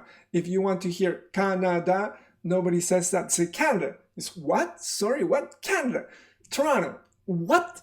Toronto. You know, I live in Toronto. What? Oh, in Toronto. Remember when we saw Peter Sellers, the room? No, you want to say room. That's what I'm trying to say. The idea is the same thing. Toronto. And you say, oh, in Toronto. Yes, in Toronto. Okay? You get what I mean? So we have seen how the schwa works with words. Each word in English has a schwa in it. And so when you speak and use different words in English, you should pay attention that you're going up and down and not just monotone like many students do. And also when you're presenting, let's say at work or you have a presentation for school, make sure that you hear yourself going up and down with each word, because that's the way each word in English sounds. Why? Because as we saw, many of the words have a schwa in them, and a schwa means that they don't have an accent. They're unstressed and they go like this. Remember the example? Canada, or Toronto. Now, remember, the idea for the exercise with the SCHWA is that we also want to look at how it affects sentences, right? Not only words, but much more importantly, how it connects to sentences in English. Remember, when we have the SCHWA in English, you have it in each word, but also more importantly, you have it for fluency. This is why the SCHWA is so crucial in terms of connecting pronunciation and fluency. You're going to see how it's going to work, but this is crucial. This sound is very unique. It's unique to English, and the more you understand it, not only for words, but more as to how it works in sentences, your pronunciation and more importantly, your fluency are going to be much more improved, okay? So what are we going to do? We're going to look at one specific example for you to start to understand how English works in terms of its own rhythm. It's not the same rhythm as other languages, right? To understand how the SCHWA works in terms of sentences, we're going to do one example, and this is the example. It's a very basic one. You know, the vocabulary there is for a beginner student, but we're not interested in the vocabulary. What we're interested in is how it affects the rhythm of English. Where does English stress? Okay, so the idea is this sentence. You can read it, right? And I'm going to read it for you. It says, dogs eat bones. If you hear it, then in general, you just hear 3 accents. Go like that. Dog eat bones. Dogs eat bones. And again, you can hear the 3 accents, right? Now, the idea for you to see how different English is from other languages, when you say it in other languages, you might hear the same kind of beats, right? The same kind of stresses. So the idea for the second example is this one. And you have the sentence that is very similar, right? But what I want you to do is I want you to hear me pronouncing it, and you're going to see how the rhythm in English works. I'm going to go ahead and do it. It's the dogs eat bones. The dogs eat bones. The dogs eat bones. As you can see, again, we only have 3 accents. In other languages, for example, in Spanish, the accents would be syllable by syllable, so we would have many, many accents. But now, look at what happens when we continue to add more and more parts to the sentence. Let's look at number 3. I'm going to say it for you one more time. And again, I want you to pay attention to specifically the accents when I say them in English, okay? Here we go. The sentence is, the dogs eat the bones. The dogs eat the bones. Do you see how you only have 3 accents again? I'm going to repeat it for you. The dogs eat the bones. That's why when we start to speak English, you have to change your mind in terms of thinking that English works in groups. It is not 1, 1, 1, 1 each syllable, but rather words kind of connect in certain ways. We're going to see how they connect, and they connect in ways that they're connected to the SCHWA that we are actually looking at right now. I'm going to repeat this one is, the dogs eat the bones. Now, imagine you say when you're a student, say, please speak more slowly, please speak more slowly. When an English person speaks more slowly, they say, the dogs eat the bones. They're not going to say that dogs eat that bones like you want them to say, maybe because you speak French or Japanese or Spanish, but they just have the English groups and they cannot but say those English groups. So I'm going to repeat it for you. The dogs eat the bones. You see how the article that connects to the noun is the dogs. The dogs is like they're connected to each other. Now, we're going to continue and look at another example. And here you have number 4. Now for number 4, we have more parts in the sentence, but you're going to listen to me say it and you're going to see whether I have more accents or whether I have just 3 accents again. This one over here is like this. The dogs will eat the bones. The dogs will eat the bones. The dogs will eat the bones. So how many stresses did you count? Yeah, that's right. 3 again. It doesn't matter how long the sentence is, still we have just 3 accents, okay? So again, you see how you have the article that, and it connects to the dogs. You don't say that dogs, but the dogs, the dogs. And you know, many of you students already know the auxiliary will for the future, right? And you know that usually in English, we just have to, again, abbreviate, and you say, I will go. No, I say, I'll go. Or they will go. You don't say they will go, but they'll go. Same thing for this sentence. Usually you just say the dogs will eat. You don't even have to abbreviate. You can use the will, but the will usually does not have an accent. So it doesn't sound, it doesn't have a stress. I say the dogs will eat the bones. The dogs will eat the bones. You get it? So again, you have 3 accents there. Although when you see the sentence, it's a very long sentence, right? And again, that's what confuses many students, because when they have the paper They want to read everything. They want to accent every single word that they see. And that's why it sounds very funny when you read or when you speak, because you're speaking in a rhythm that is your language, but it is not the rhythm of English. We're going to look at how the rhythm of English works. But for now, I want you to just be surprised how different it is when you say something in English. But still, we have a longer sentence, number 5. And number 5 is like this. Here you go. It's very, very long. But again, I ask you, how many stresses do you think you will have in that specific sentence? Let's go ahead and listen to the teacher, and you will see and try to count them as I say it, okay? Remember, look at it. Look at it. It's very, very long, right, compared to the first one. And I'm going to say it for you, and we're going to count the stresses that we have, okay? The dogs will have eaten the bones. The dogs will have eaten the bones. You see how, again, we just have 3 accents, okay? The same thing, we have the article da. This is not stressed in English, so it connects in a group to the dogs, Now, remember, you have auxiliaries like will, but you also have auxiliaries like will have, right? Will have over here is the future perfect. And again, future perfect, you form like this. Will have eaten with the past participle, but will have is an auxiliary. So again, usually in English, they do not have an accent, usually. Now, the idea is I don't say will have eaten, but I say will have eaten, will have eaten. That's why when you try to hear these auxiliaries in English, it's very tough for students. They want to hear will have eaten, but you don't hear that. You just hear the past participle, will have eaten, will have eaten. If I want to say it completely one more time, I go like this. The dogs will have eaten the bones. The dogs will have eaten the bones. Now, I'm going to repeat the 3 of them for you, just by looking at the sentences, and go ahead, if you want, try to follow with your fingers, right? Snap your fingers as you go along, or tap the table. I can't tap the table because I have my microphone. So I'm gonna go ahead and read all of them for you, okay? So the first one is like this. Dogs eat bones. The dogs eat bones. The dogs eat the bones. The dogs will eat the bones. The dogs will have eaten the bones. The dogs will have eaten the bones. All of them are 3. It is not that I'm speaking fast. It's just that that's the way that English accents work. They work specifically in groups. Now, how do you do it, right? If you're a student, how do you know where to accent? So one of the ways is this, right? So actually I did it this way. So you can put large dots on top of the words that have accent. And again, when you see them, you say, oh my gosh, yeah, for sure. Now I know where I have the accent. I've also capitalized the words that have accent, right? But the problem is when you see it, it's very easy. You can follow it. When they're capital, you see them larger. Like when we did Canada, when you see it, of course it's easier. But the problem is when you're actually reading something in English, or when you're paying attention to somebody speaking English, you don't have these capital letters. You don't have large big dots telling you where the accent goes so that you can understand, right? So the only way to do it is you change your mindset. Remember what we started at the beginning of this lesson for pronunciation, understanding that your first language is very different from English. And for many years, your language has been trying to understand breaking apart the different syllables with accent many times, as in Spanish, Japanese, French, and many other languages.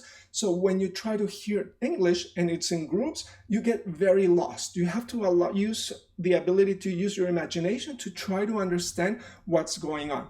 So remember, the most important thing for this slide is that you only have 3 beats for all of them. It doesn't matter if it's a short sentence or a very long sentence. Now, what we want to look at is this, right? We can have the same sentences as we did before. Here are the 5 of them, and you can look at them, right? And now, because you don't have the dots, it might be a little bit more difficult for you to do them. What I want you to do right now is this. Try to record yourself on the phone, record your accents, and make sure that when you're saying it, try to snap your fingers so that you make sure that you're getting the right accents as English does. Now, after we do it like that, we're going to do some exercises so that you understand, okay, so teacher, how do I know where I put the accents in English when I'm speaking? Or how do I know how to listen to English and get the accents that people actually say? Don't worry, we're going to look at the SCHWA and we're going to do exercises with that so that you are more prepared to do so, okay? Let's move on. So in the previous exercise, we focused more on trying to say the correct intonations for English using the SCHWA and the different accents that English has in groups, right? But remember, the most important thing is not only to be able to say the way English actually is accented, but more importantly, to be able to understand it. So I have this very basic exercise that I use with my students, and I give them 5 sentences, okay? The first one is this one, she's in the house. And as you can see, there's only one accent there because there's only one noun there. So you can actually read the sentence and say, she's in the house. Remember, usually the verb to be, you contract. I don't say, I am happy, but I'm happy. And she is going, or she's going, right? The idea same here. You say, she's in the house. Now, what's the problem? The problem is, look at sentence number 2. If I change the article, right, and I don't say the house, but I say a house, then I can say it like this, she's in a house, right? And again, the problem is, did you get it? I just accent house. I don't accent any other part of the sentence. So how am I going to be able to understand? And look at number 3. Number 3, she's on a house. She's on the house. Now look at number 4. Number 4 is like this. She's on a house. And then number 5 is this one over here. He's at the house. Now, what I'm going to do is this. I'm just going to repeat number 1, number 2, number 3, number 4, number 5 for you one time. But again, if you're looking, it's easy, right? Because of course you can read the sentence, but when you have a conversation, you don't have any paper. So what I'm going to do is I'm going to read each one, and you're just going to hear that the only accent that they actually have is house, okay? And then you're going to try to figure out if it's easy or not to understand if it's in or the or on or a, all these examples, right? So look at number 1. Number 1 is she's in the house. Number 2, she's in a house. Number 3, she's on the house. Number 4, she's on a house. And number 5, he's at the house. Do you get it? Now you only accent house. Now what I'm going to do now is I'm going to read one for you, and you're going to tell me if it's number 1, number 2, number 3, number 4, number 5, whichever I want, okay? So here we go. This one. She's on the house. So which one was it? You get it? 3, right? So for example, if I say she's on a house, what's that one? Did you get it? 4. That's right. If I say she's in a house, yeah, right? Number 1. And if I say she's in a house, then number 2. If I say she's in a house, it's number 4. If I say she's in a house, then it's number 1. And again, you get what I mean, right? It's very difficult as a student to try to understand it because these small words do not have an accent in English. Many of them become like schwas. And remember, how do you say a schwa? You just go like, That's why you say she's in a house. You just hear a lot of and then you hear house. How am I going to understand, right? Don't worry. Remember, the idea is, number 1, you have to understand that your language works very differently from English. So the more you understand that, the more relaxed you are, because again, your brain works in Spanish and Japanese. So again, give it some time. You have to do it. But if you understand how English works, then you're more prepared to do it, okay? So what I'm going to do now is this. I'm going to show you the sentences and I'm going to block them for you. And again, what's the idea? Remember, try to do this exercise one more time. I'll give you the slide. And again, try to do it without looking at the paper, right? Try to do it so that you know and understand that when you have a conversation, you don't have a piece of paper that you can follow. And that's why it is so difficult to hear if it's she's on the house, she's in the house, she's on the house, and the on or in or a or the are very difficult to understand. And nobody says she's in the house, she's on the house. Nobody, right? Even if you say you're going to an English-speaking country and you ask them to repeat slowly, they're not going to say she's in a house because that's not the way English works. They will say slowly, she's in a house. Okay, there you go. That's the way. More slowly, you can do it. She's in a house. And again, that's not the idea. Is you have house as the accent, okay? Now, what are we going to do? We're going to look at some exercises for you to be able to practice. And again, not only just think about it, but actually do it. Okay, let's go ahead. So I hope you start to understand a little bit how we have moved along in our lesson from basic vowels now to words using the schwa. And now we're looking at how the schwa is connected to complete sentences. So I have this basic example here. It's a very simple one. Again, these are very, very basic beginner level English sentences. But the problem is many students, they learn English at the beginner's level, but nobody shows them why it's so important to start to use English intonation and English rhythm. So this is the example for you. Many students that are beginners, they might say, there was a call for you. But again, when you have all these words, the idea is that many of them, because they're small words, we're going to have a list in a few seconds, but because they're small words, they do not have an accent. They become schwas. And the only one that's really, really important is call, okay? So if I want to write down the phonetics, right? Remember the symbols that we're working here right now in this pronunciation class. Then if you look at the bottom, look at how many schwas we have, right? count them. They're the ones that are red. So I've got 1, 2, 3, 4, 5. This is a very short sentence. We have 5 schwas. Remember, we worked with a schwa for the words. Now we're looking at sentences. And what does that mean? It means that there's no accent, right? So I'm going to read it for you more or less as it sounds when an English speaker actually says that sentence.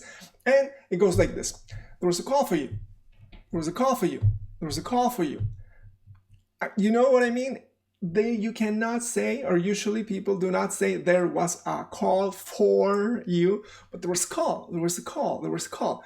Now, all those there was all those are schwas. Remember, these ones are sounds that do not have an accent. Remember, it's like a verb. I go, So I say, there was a call. There was a call for you. I don't say for you in general, right? But I say for you, for you. There was a call for you. There was a call for you. Now, the idea is, of course, I know sometimes when you're in a company or you're speaking, you might say there was a call for you, right? Again, there are a lot of variations, but in general, the idea is that these short sentences will have so many schwas that when I look at the sentence in the pronunciation, I understand, oh my God, that's why English is so difficult to understand. If all the time people are using schwas and the schwa does not have a specific accent and the schwa again is part of many different words, then how am I supposed to understand? Okay, so don't worry, we're going to look at how we're supposed to try to understand and try to practice with it. One of the ways to do it is to actually look at what parts of English have an accent or which ones do not have an accent. So again, the general question from the student is, but teacher, how do I know in general what has accent and what doesn't have an accent, right? So again, don't worry, it is not that difficult. Again, we're not going to pay attention to the name of the words. So for example, in English, if you say stress words or content words, remember dogs eat bones. These are content words, means that they have a stress. That's the only thing that it means. But in general, you just have nouns. Again, remember dog or friend, house, Peter. And then you have verbs, the main verbs, talk, run, painting, worked. Again, these ones have accent. And then you have negative auxiliaries. This is very important because it's a source of confusion for many students. This one, very important. If you have a negative auxiliary, usually it has the accent. So for example, I can say, I can't go. But if I have an affirmative, I say, I can go. If it's negative, I can't go. I can't go. But if I say affirmative, I say I can go. I can go. Now, again, you see, I don't say usually I can't go for the negative, right? The T. I just say I can't go. And I know that it's negative as an English speaker because it has the accent. I can't go. It's not I can't go, but I can go. And affirmative, I can go. I can go. You get it? So you see, for 3 things, you have accent, nouns, verbs, and especially negative auxiliaries. And again, when you think about what does not have accent, it is the rest of English.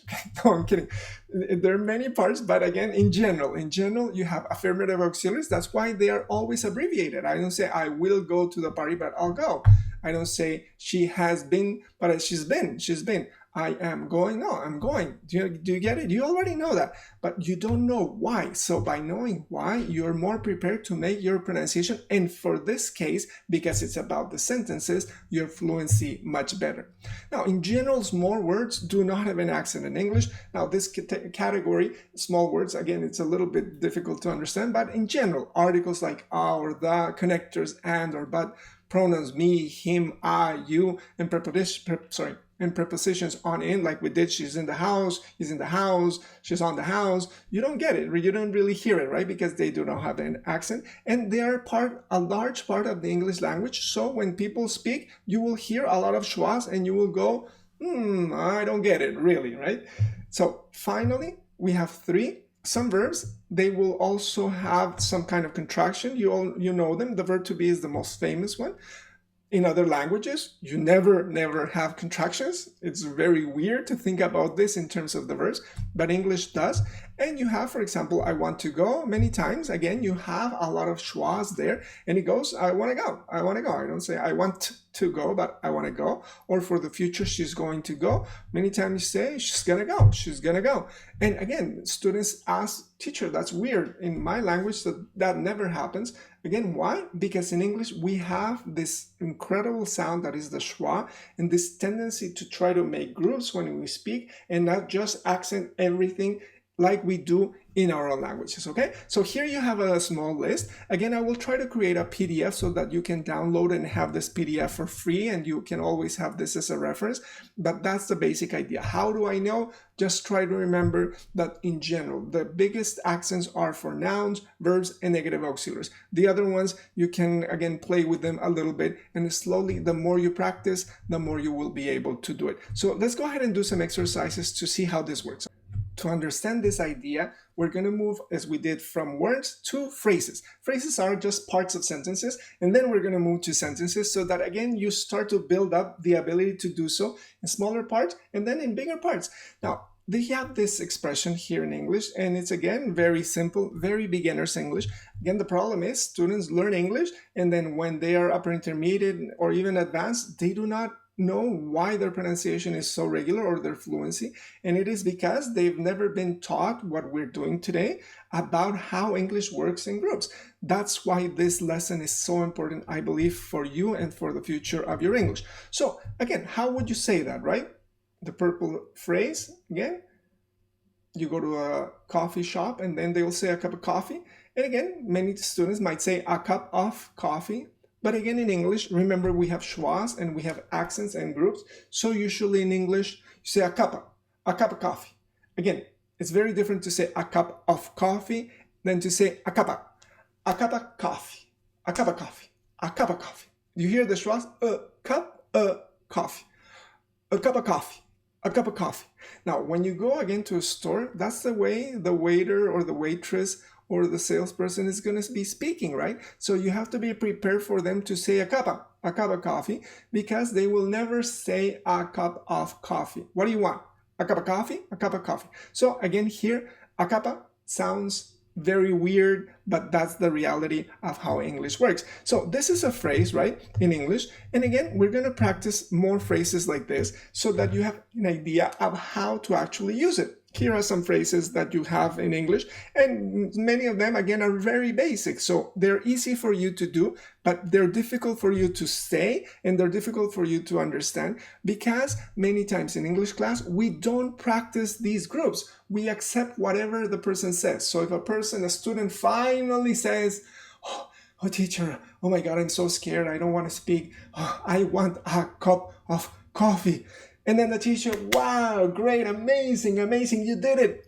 Oh my God, no, it doesn't work, because in English, nobody speaks like that. So you're actually preparing the student to fail because nobody says it like that. It's better that you, of course, motivate the person to say it, but once they are able to understand how to say it, better for them to be quiet and then try to go for it and say, a cup of coffee, a cup of coffee. Of course, it's not going to be easy. And if you first say a cup of coffee, it's okay as well. Remember, at Proactive ESL, we work with fluency more than pronunciation. But remember, the idea is not only that you want your pronunciation and fluency to be better, but you have to understand people the way they speak. That's the biggest problem, right? So again, we have these expressions. I want you to try to pronounce them with me, okay? So number one is a loaf of bread, a loaf of bread. Number two is a bottle of wine. A bottle of wine. And again, try to exaggerate the schwas, try to do it. It's not a bottle, but a bottle and not of wine, but a bottle of wine, a bottle of wine. You can't even hear the F, really. Now, the next one is a jar of mayo, a jar of mayo, a jar of mayo. The next one is a can of tuna, a can of tuna. The next one, a bunch of bananas, a bunch of bananas. The next one is on the desk, and you just hear desk, right? In the desk, and again, here it's difficult, right? On the desk, in the desk, on the desk, in the desk. I hear desk, but the other ones, again, I have to look at the context. I have to use my imagination to try to figure out what they're talking about. Prepositions, students say, oh my God, they're so easy to understand, right? But when you actually try to do listening exercises with prepositions, students get very lost, because if you don't really get it, because of the accent in English, then it's not easy to know if they said in or on or at or whatever, right? Now, and we're moving more towards sentences. Remember the examples that we did before. I want to go there. I don't say I want to go there, but you know, most of you, because you've learned English for quite some time, I say I want to go there. I don't say she is going to go, but I say she's going to go. She's going to go. Why? Again, it's because the way that English works is with schwas. And again, in general, people, when they're speaking, especially when they're speaking outside, you know, with the normal population, not just teachers, not just in class, not at the university level, they just speak like that. That's the way English works. Finally, you have, I don't say they have eaten it, you know, but they've eaten it. And again, I just hear eaten because that's the main verb. So you see, what I want you to do is I want you to practice again those phrases. I want you to tape yourself so that you know that pronouncing them correctly. But more importantly, Teacher Andy created this exercise or is using this exercise where you have a lot of prepositions or a lot of verbs, and you have to just put the preposition in the correct position. And then, of course, that's going to be very easy. But the point is that you have to try to say it, right? Again, if I have this one over here, right time, I can say, for example, right on time. Again, when I actually know the expression, it's very easy. I just put the on, and or when usually students, they will write it and they will have the paper on, right? But the problem is when you try to say it, people say right on time, but right on time, right on time. So you see what I mean? We're looking at phrases like a cup of coffee, a cup of coffee. I want you to do the same thing for these examples that you have here in the sheet that you have over there. For the next exercise, we're gonna be doing some fishing. I know it's kind of weird, but what we're gonna do is this. I want you to really understand that different sentences in English and different phrases have very particular accents. So what we're going to do is we're going to look at this photocopy. It's called fishing. I'm going to open it up a little bit for you.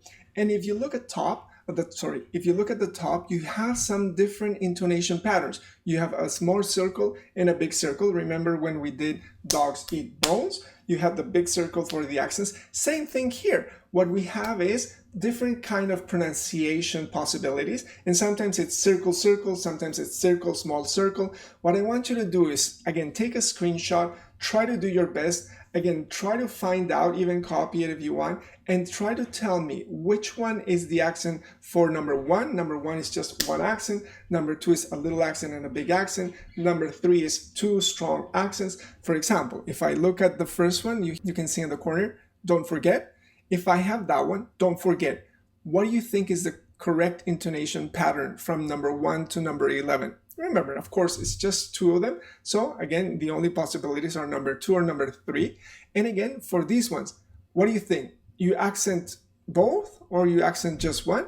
Remember, we said that negative auxiliaries have an accent. So I say, don't forget, don't forget, don't forget. Because again, it's over here an imperative. So again, the correct intonation is this one, number 3, don't forget, right? Don't forget is the correct one. What I want you to do is for all the other sentences, try to connect the sentence or the phrase to some intonation pattern that you have from number 1 to number 11. And then when you do that, right? What I want you to do is I want you to try to record yourself saying it. Remember, that's the most important thing. Not only to start to understand how the rhythm in English works, up and down, but also in groups. But more importantly, to be able to say it and prepare your ear to be able to listen to it. And when people speak that way, be able to understand those parts that do not have an accent, okay? Don't worry, I will provide you with the answers so that you are sure that you got the correct ones. I hope you can see that we're moving from, again, words to specifically phrases and then sentences. And now we're getting to the point where we can actually sort of incorporate the SCHWA into complete sentences, what they call in English thought groups. It doesn't matter. I prefer to call them just groups. Just remember, when you speak English or when you try to make your fluency better, you make sure that you have groups in your pronunciation and not just one word with accent, okay? So what we're going to do is, of course, we're going to do some simple sentences. I created these sentences for you. And what I want you to do is, for example, for number 1, you have this one. Now, of course, because I know English, I can say it and I can say the groups perfectly. I don't even remember how I learned, right? Because I was a little boy. But of course, if you're a student, And again, if you speak a language that accents everything, then it's going to be tough for you because again, your brain is accustomed to saying just everything. And in English, remember, we don't say everything because we have a lot of schwas and you have groups. So again, it's going to be tough, but I gave you some guidelines. Remember, what do I look for when I look for accents? I look for nouns, I look for the brain verbs, and I look for negative auxiliaries if they are there. Now, again, this one is one example for you. Here, there are no capital letters. Here, there are no big dots on top of the words. So now you're really like a normal situation where you have the paper and you have the sentences and you have to yourself start to understand where the accents go. Now, I'm going to say one time for number 1, and I want you to try to get the accents and try to see where you can put a big dot on top of the word or underline or color or highlight the words. It depends on what you want to do. I will again provide you with a screenshot of the slide so that you can work at home without any problem. So number 1 is like this. Steve went to the party last night, but he didn't have a good time. He can't dance. So I'm going to repeat it. Steve went to the party last night, but he didn't have a good time. He can't dance. Now, do you see how, again, it went up and down, up and down? You have different groups. And again, remember what we do is we try to visually help ourselves so that, again, you can follow where the accents go. So here you have, for example, number 1. What I did was I color-coded the ones that have accent. I'm going to just, again, go ahead and do it. And here you have the ones that have accent. You see, when you see the red color, right, it's very easy to know which ones have accents and which ones do not have accents. So I say Steve went to the party last night, but he didn't have a good time. He can't dance. You see how it's easy when you can actually see the different ones.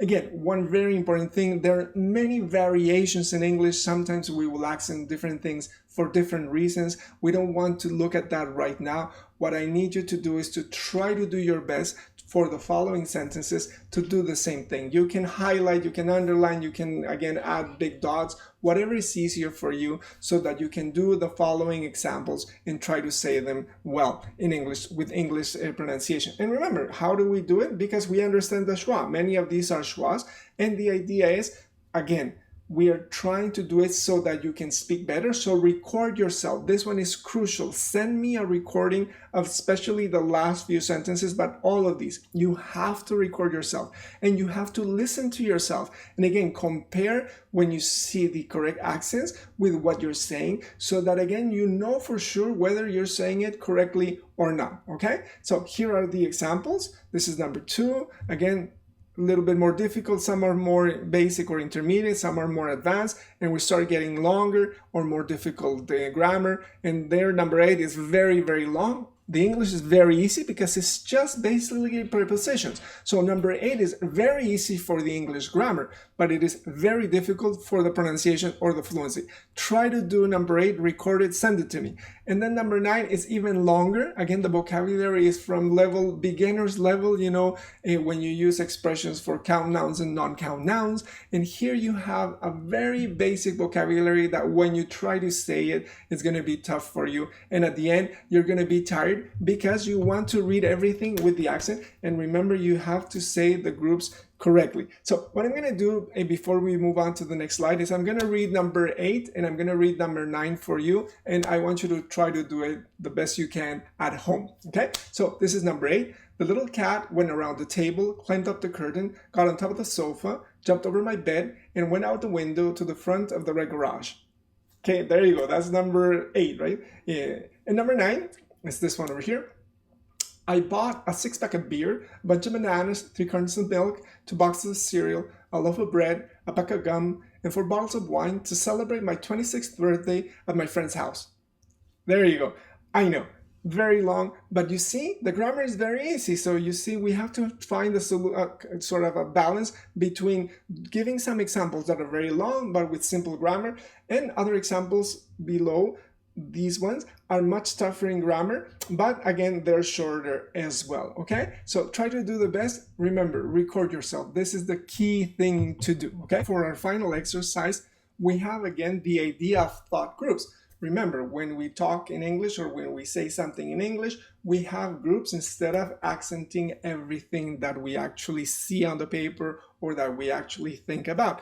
Now, here you have 3 thought groups, thought group A, thought group B, and thought group C. They actually sort of separated for you so that it's easier for you to actually say them. And you have, for example, for number 1, you have talk show host Oprah Winfrey. And then when you have a thought group, the idea is relax a little bit. People, when they want to speak English, they just go ahead and read the thought group and then just go ahead into the second thought group and then go ahead to the third one.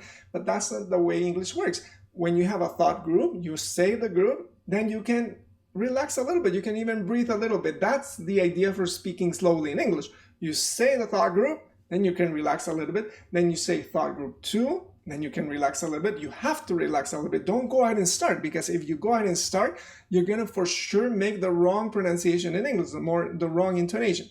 So this is a thought group B. You have the check, right? So it's wanted to pursue a speaking career. And then thought group C, it says from the age of 12. So again, you have the 3, try to connect them, but more importantly, after you connect them, then go ahead and say them and record yourself. That's the most important thing. I'm going to do number 1 for you so that you have an idea. So let's go ahead. We're going to do thought group A, then thought group B, then thought group C. We're going to try to pause after each one, and then we're going to try to say it so it sounds more like it sounds in English. So I'm going to go ahead and do it. Talk show host Oprah Winfrey wanted to pursue a speaking career from the age of 12. You see how that sounds more relaxed? Don't say talk show host Oprah Winfrey wanted. No, because again, this would be very strange in English. Is talk show host Oprah Winfrey wanted to pursue a speaking career from the age of 12. Again, this is another example for you to try to understand how the thought groups work in English. Of course, again, there are many variations. We're trying to use, again, different schwas for different phrases for the different sentences. But the idea is, if you work at this really hard, I am sure that you will be much more confident about your English, especially about your ability not only to say and read out loud much more so that it sounds more in English, but much more importantly, you will be more confident and very surprised that you will have the ability to open your ear to the language of English in terms of its intonation. Remember, when I hear people English, it's so tough. Why? Because I want them to say every single syllable. But English does not work like that. English works in groups. It does not accent many words. These words are the small words that we talked about. So I hear some things, right? I hear the nouns, I hear the verbs, but I have to develop the ability. And in the meantime, I have to use my imagination to try to complete what the person is saying. I hope that you get what I'm trying to do here. And I want you to do number 2 to number 6. And again, after you finish checking the correct connection, then try to do it orally as well, okay? So for the last exercise, to sum everything up, we're going to look again at the Pink Panther series, because there you find an incredible conversation about how to pronounce the hamburger. The detective is going to visit the United States and he's trying to learn English, and here's the conversation with his teacher, okay? Here we go. I would like to buy a hamburger. I would like to buy a hamburger. I would like to buy a hamburger. I would like to buy a hamburger. No. Let's break it down. I would Weird. like to Toi.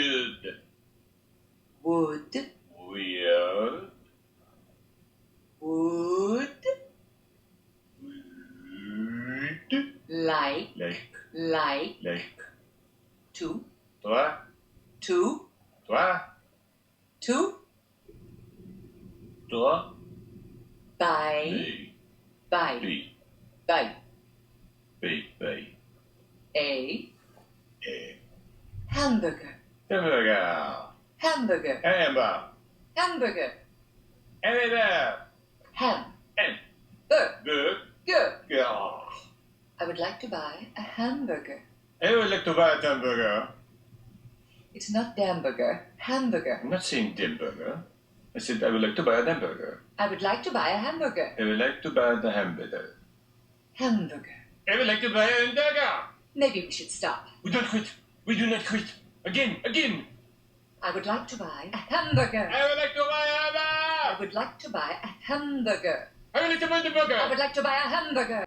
So as you can see, this is what happens when you're trying to learn a language and you really do not know what you have to do to make your pronunciation better. The teacher, again, is frustrated, the student is frustrated, and everything looks so funny because the student is saying and he believes that he's saying it correctly, and the teacher is like shocked that he can't really say it and doesn't know what to tell the student to do.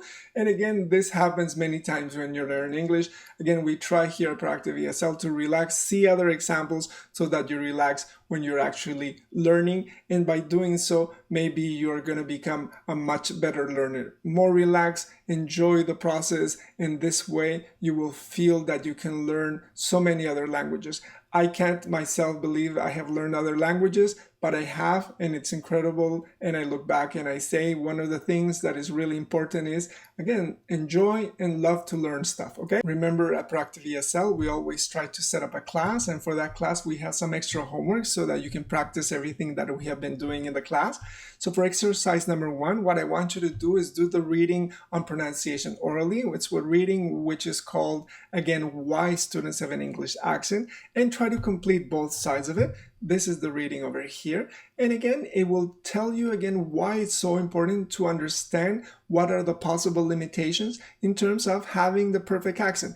We are pushed so much, especially teachers, not only students, but also teachers, to have perfect accent, that again, you kind of lose the idea that what we're trying to do is to have courage to learn something new, right? Okay, number 2 is to do the SCHWA quiz. Think about the answers for the SCHWA. This is the SCHWA quiz. Again, if you really understood it, then you will tell me if it's true or false, and then we'll look at the answers when we set up the class.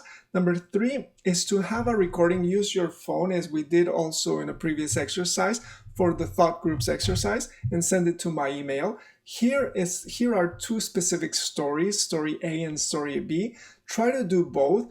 What I recommend is, for the first one, try again to underline the accents, cross out the small words that do not have an accent, and then try to read it and record it on your phone. But for the second one, try not to do anything like marking or crossing out or underlining, because remember, when we have a piece of paper in English, we don't have any markings, we don't have the highlighted red or bigger letter, right? The idea is we have to try to do it by remembering how we form the groups in English using the SCHWA, okay?